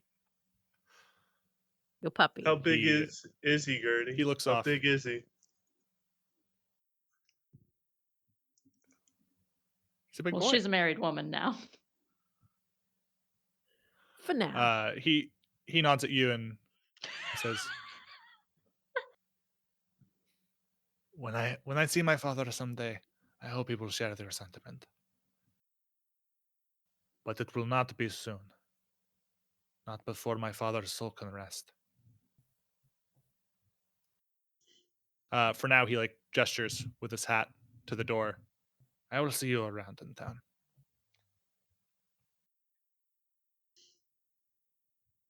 Adios, Benito. Adios, Theo. And you leave. Let's pick up with our last unseen before closing out our night phase. Mastermind Calhoun? clue? Mastermind Oh, clue. you're right. You get a mastermind. Oh yeah. As you leave, this is fun. Thank you for reminding me. As you leave, you also see a big black dog. Oh. Oh. It's sitting next to one of the horses on its hind legs. It's staring up at you, its ears perked up, watching you. The horses don't even behave like it's there. Like they're totally unconcerned. They make no sign that they or recognition of it at all. And it sits there and it watches you as you leave. And it was just sitting next to a That's a particular second horse? mastermind clue? Yes. Yes to the mastermind clue, or yes to the sitting next to a particular horse? Oh no, not sitting next to a particular horse, or maybe you could spin it any way you want, but it Okay. is here and it is watching you. And the extra detail I give you as you go to leave is like you turn and do one last look back, and you don't see it there anymore. But later, before dawn, when you are arriving back in town from the outskirts, every street corner you like every alley you look down, every corner you pass, you see it sitting there now, there beyond this bush, there underneath that tree, there around that bend, uh, as it is watching you There over them closer now. hills. Okay. Yeah. Do I know what a black dog means? Have I encountered it before in the other times The the lore. wounded knight have happened? Uh, I don't think so. So this is This new. is this is new. This is something new. I can give you some folklore if you want, but Well, we'll maybe sprinkle that in between sessions or at the next one. Uh, Mhm. for now, we'll call the first mastermind clue the black dog, and the second mastermind clue is the black dog follows you. Um, Before it was more passive, now it seems to be popping up kind of everywhere. Mhm. Exciting. Yeah. So let's get to our final unseen. Calhoun No. gets back to the jail, and it's true. He really has no luck. Pat, for our last unseen, what story does he begin to contrive about how the prisoner escaped on his watch? Uh, I think that the ghost cannons from the ghost ship did a little bit of physical damage to the jailhouse, and it opened up a hole in the wall behind the prisoner's cell, and he just slipped on out through that hole while Deputy Calhoun was off checking the doors in the town. Nothing he could have done. Nothing he could have done. He wasn't Not when around. the ghosts let him go. The ghost let him go. The ghost did it. Yeah.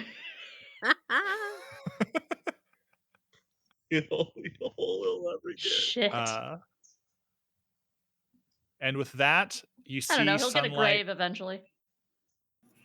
Yeah, that'll be a You hole. see the sunlight peek over the horizon, and a new day dawns. Let's do our dawn questions real quick, and then we'll close out the session. So normally during the dawn, if a threat was resolved, we'd collect rewards. We haven't done that yet. But let's answer our dawn questions really quick. So starting with the Infernal. Hang on. I Ba-ba-ba-ba. gotta log back into your Mac. That's okay. I have them pulled up. I can just ask you them. Yeah. So did the hunters answer a question? Not yet. Did the hunters resolve a threat? Not yet. Did you experience a echo in the night? We did not talk about that mechanic. So if you did that, I forgot. I did I did try to build it in there, Yeah. basically like referencing some of the conversation that Myrna and I had around, Mm. end rewards and all of that, and then So like having the church song. I having the like that. song be Yeah. So an explanation of the Echo in the Night for everyone who hasn't played before. Sorry, I forgot to explain this beforehand. My bad. But the Echo in the Night is during the unseen. If you incorporate elements or themes or motifs that occur during the unseen into the night scenes in some way, that is called an Echo in the Night, and you get experience for that once the day dawns. So in this case, Emma brought in some of the liturgical church destination elements from her scene into the unseen, and so you get an XP for that. Did you make a deal with themes, someone? themes, themes. Yes, you did make a deal with someone. Did you I threaten someone with a absolutely did. smile on your face? I think that also definitely did happen earlier with I absolutely Cletus. did. So gain 3 experience. Visionary Gertie, did you experience an echo in the night, whether by intentional or by accident? I think it was by accident. Yeah, tell me about it. What do you think? Can you give me the explanation again quickly, please? Yeah, the rough version is basically if you incorporated an element from any of the unseen into any scene that you were a part of in the night. During the night specifically? Yeah, it has to be during the night. It's echoes in the night. Mm, ghosties. Really only ghosties, I think.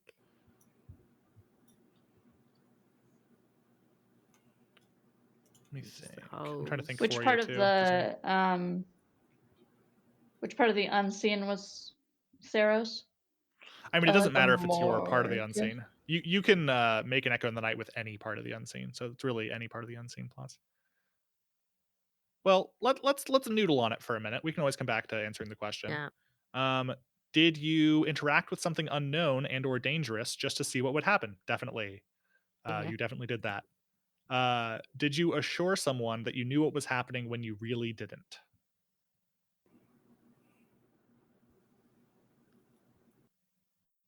I don't think so. Okay. I can't think of anything in specific. Not this episode, at least. I don't think so either.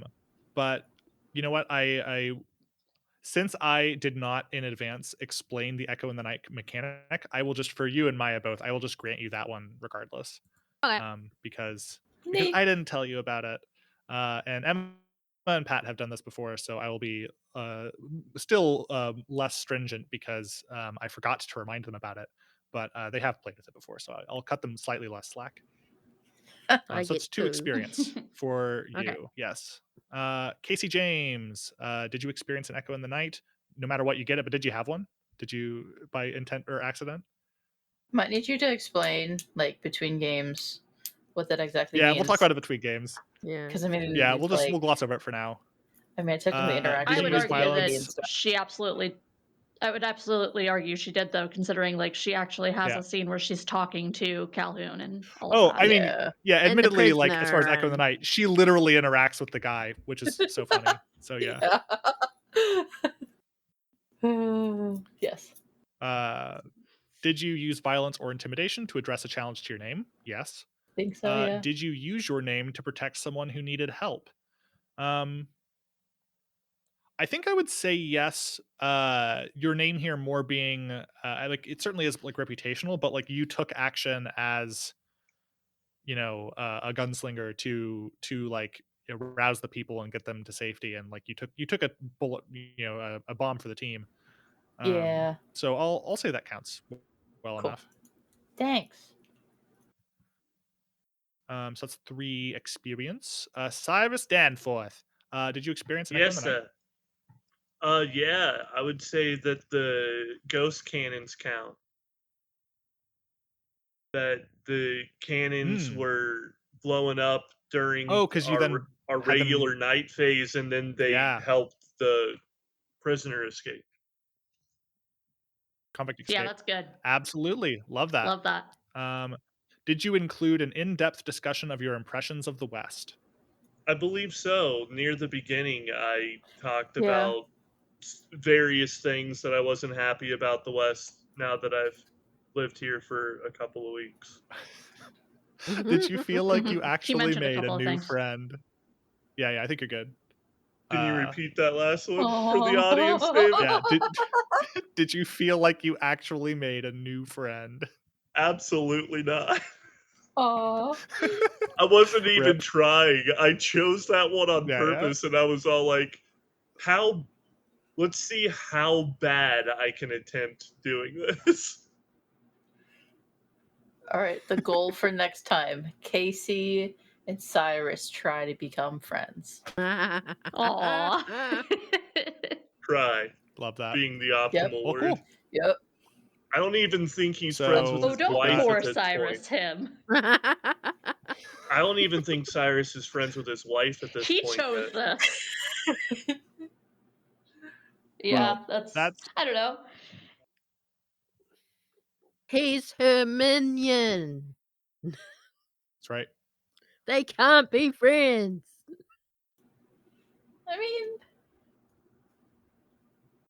So then I think that covers our experience gathered. We've got 3, 2, 3, 2 for the allotments.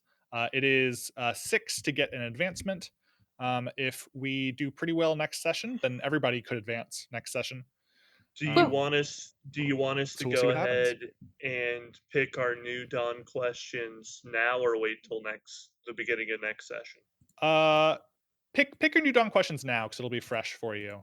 And also, I'm unmarking your current answers because I already marked your experience tracks, so that's all good. Pick your new dawn questions now, and I will close us out with one final short scene. I've got a little piece here. Our camera takes us to the penthouse of the Grand Maximilian right around dawn. We've got just a flicker of light on the horizon. The sky is still mostly dark. We're in the penthouse. We're at the top floor. We're looking out. It's one of the highest points inside of town, except perhaps the water tower, looking out over both the town and the river. And our camera comes in through the window, and we see standing there a man of silver hair and stately features. His knuckles rest upon the dog head of his thin black cane as he looks out, his cane in one hand, and in his other, he has a small teacup that he kind of swirls and takes sips from. And he's looking out. We see the moment when the ghost ship kind of faded out into the early light. Um, And as he kind of swirls that glass of tea, takes a sip, satisfied, he smiles. This is one remarkable city. The people here just don't get it. But that's all right. Opportunity, well, it only comes a knocking for those with keen eyes, fast hands. And he turns around, sitting on a rather plush couch in his room, rubbing one of his feet, recently shot this morning, anxiously, is one Cletus, broken out of prison. He looks down at him and shakes his head. How are yours feeling? And we fade to black as the new day dawns. you son of a bitch. Bravo, David. Bravo. I am pissed. You upset Miah Is with that that my one, I name? think. I should have killed him Is when I that a had the certain chance. somebody? Oh no, it's not. This is not Mr. Petition. This is our mastermind. Who's someone else? Oh. Probably Uh, not an ex-lover of Gertie's. Good. Who's to You say? never Who's to know. say? But thank you all for joining us. This has been episode 1 of Ghost of El Paso, day 1 of our quest for the hunt of the Rebel Gold. And we'll look forward to seeing you next time. If you want to close Yeah. us out, Sero, with all the stuff. Quickly thank the audience for joining us, for giving us innuendos, rerolls, plus ones, Horse and then names. and items and stuff like that. And I want to thank Miah for being here from the Monsters Playbook. And I want to thank David for running this, agreeing to run this, and Emma for joining us, and Pat for also popping his streaming cherry with us. It's all gone now. I'll never get it back. How'd it feel, Pat? Did you enjoy it? The first time? Was it as good for y'all as it was for me? They're from the Trials of the Apocalypse. I think that's everything. That just leaves us to wave awkwardly while I find the bye-bye screen, right? Bye. Wave awkwardly. Good day. Yeah. Yay. Bye.